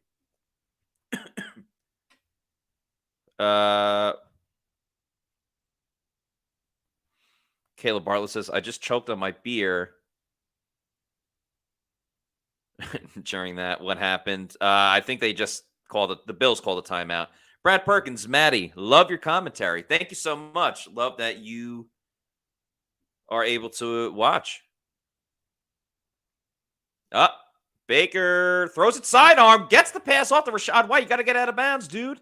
He does. That's a first down.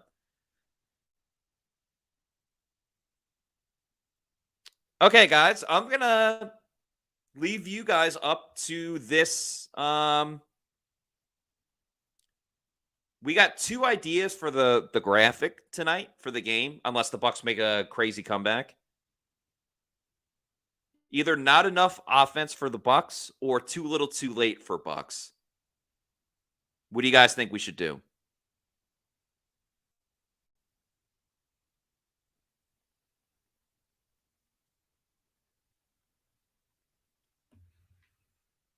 Baker sideline, caught by Mike. 4 seconds to go. All right, we got 2 for too little too late. Another for, 2 overall for too little too late. Not enough offense, not enough offense. Oh, wow. So we got 1, 2 for too little too late. 2 for not enough. 3 for not enough. 3 for too little too late. 4 for too little too late. 4 for not enough. All right, so we're deadlocked at 4-4. Is it offsides on the Bills? Does Baker have the arm strength to get it to the end zone? That helps. Another 5 yards.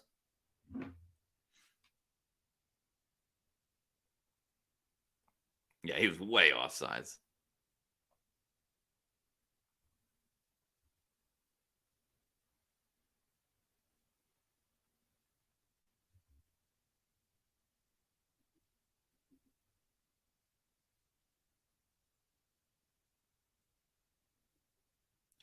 All right, last play of the game.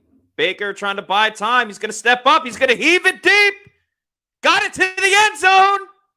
Oh, Chris Godwin was right there. Oh, did he not see the ball? That landed like right in front of him.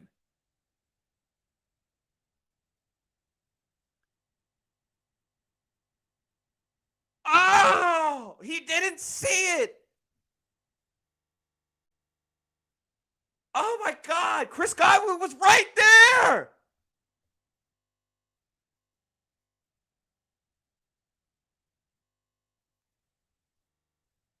Oh, if he could just find it. I mean, half the players are getting tackled.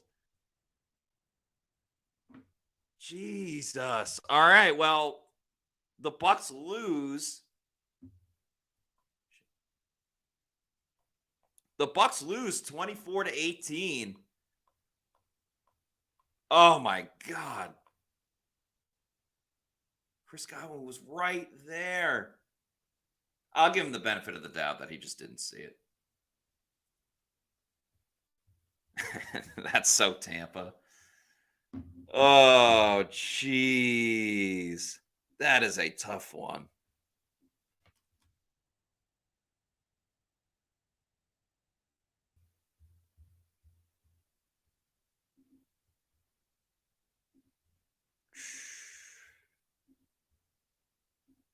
Man.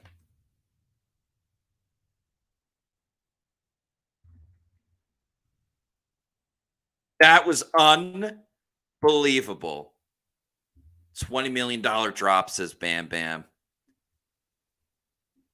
Whew.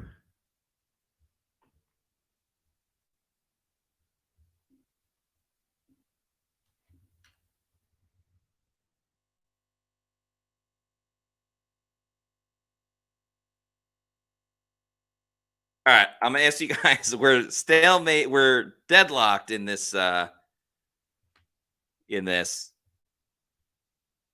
One more time. Would love to get you guys' opinion on this.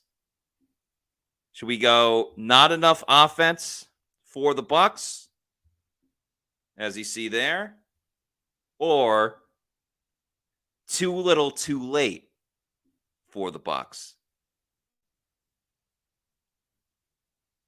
All right. Matt says not enough.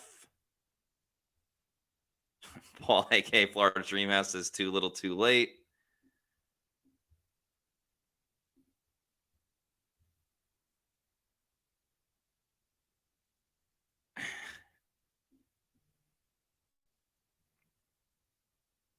Yeah.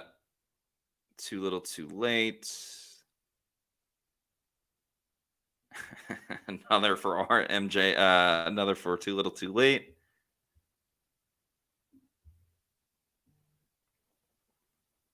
Yeah, I'm leaning towards too little, too late.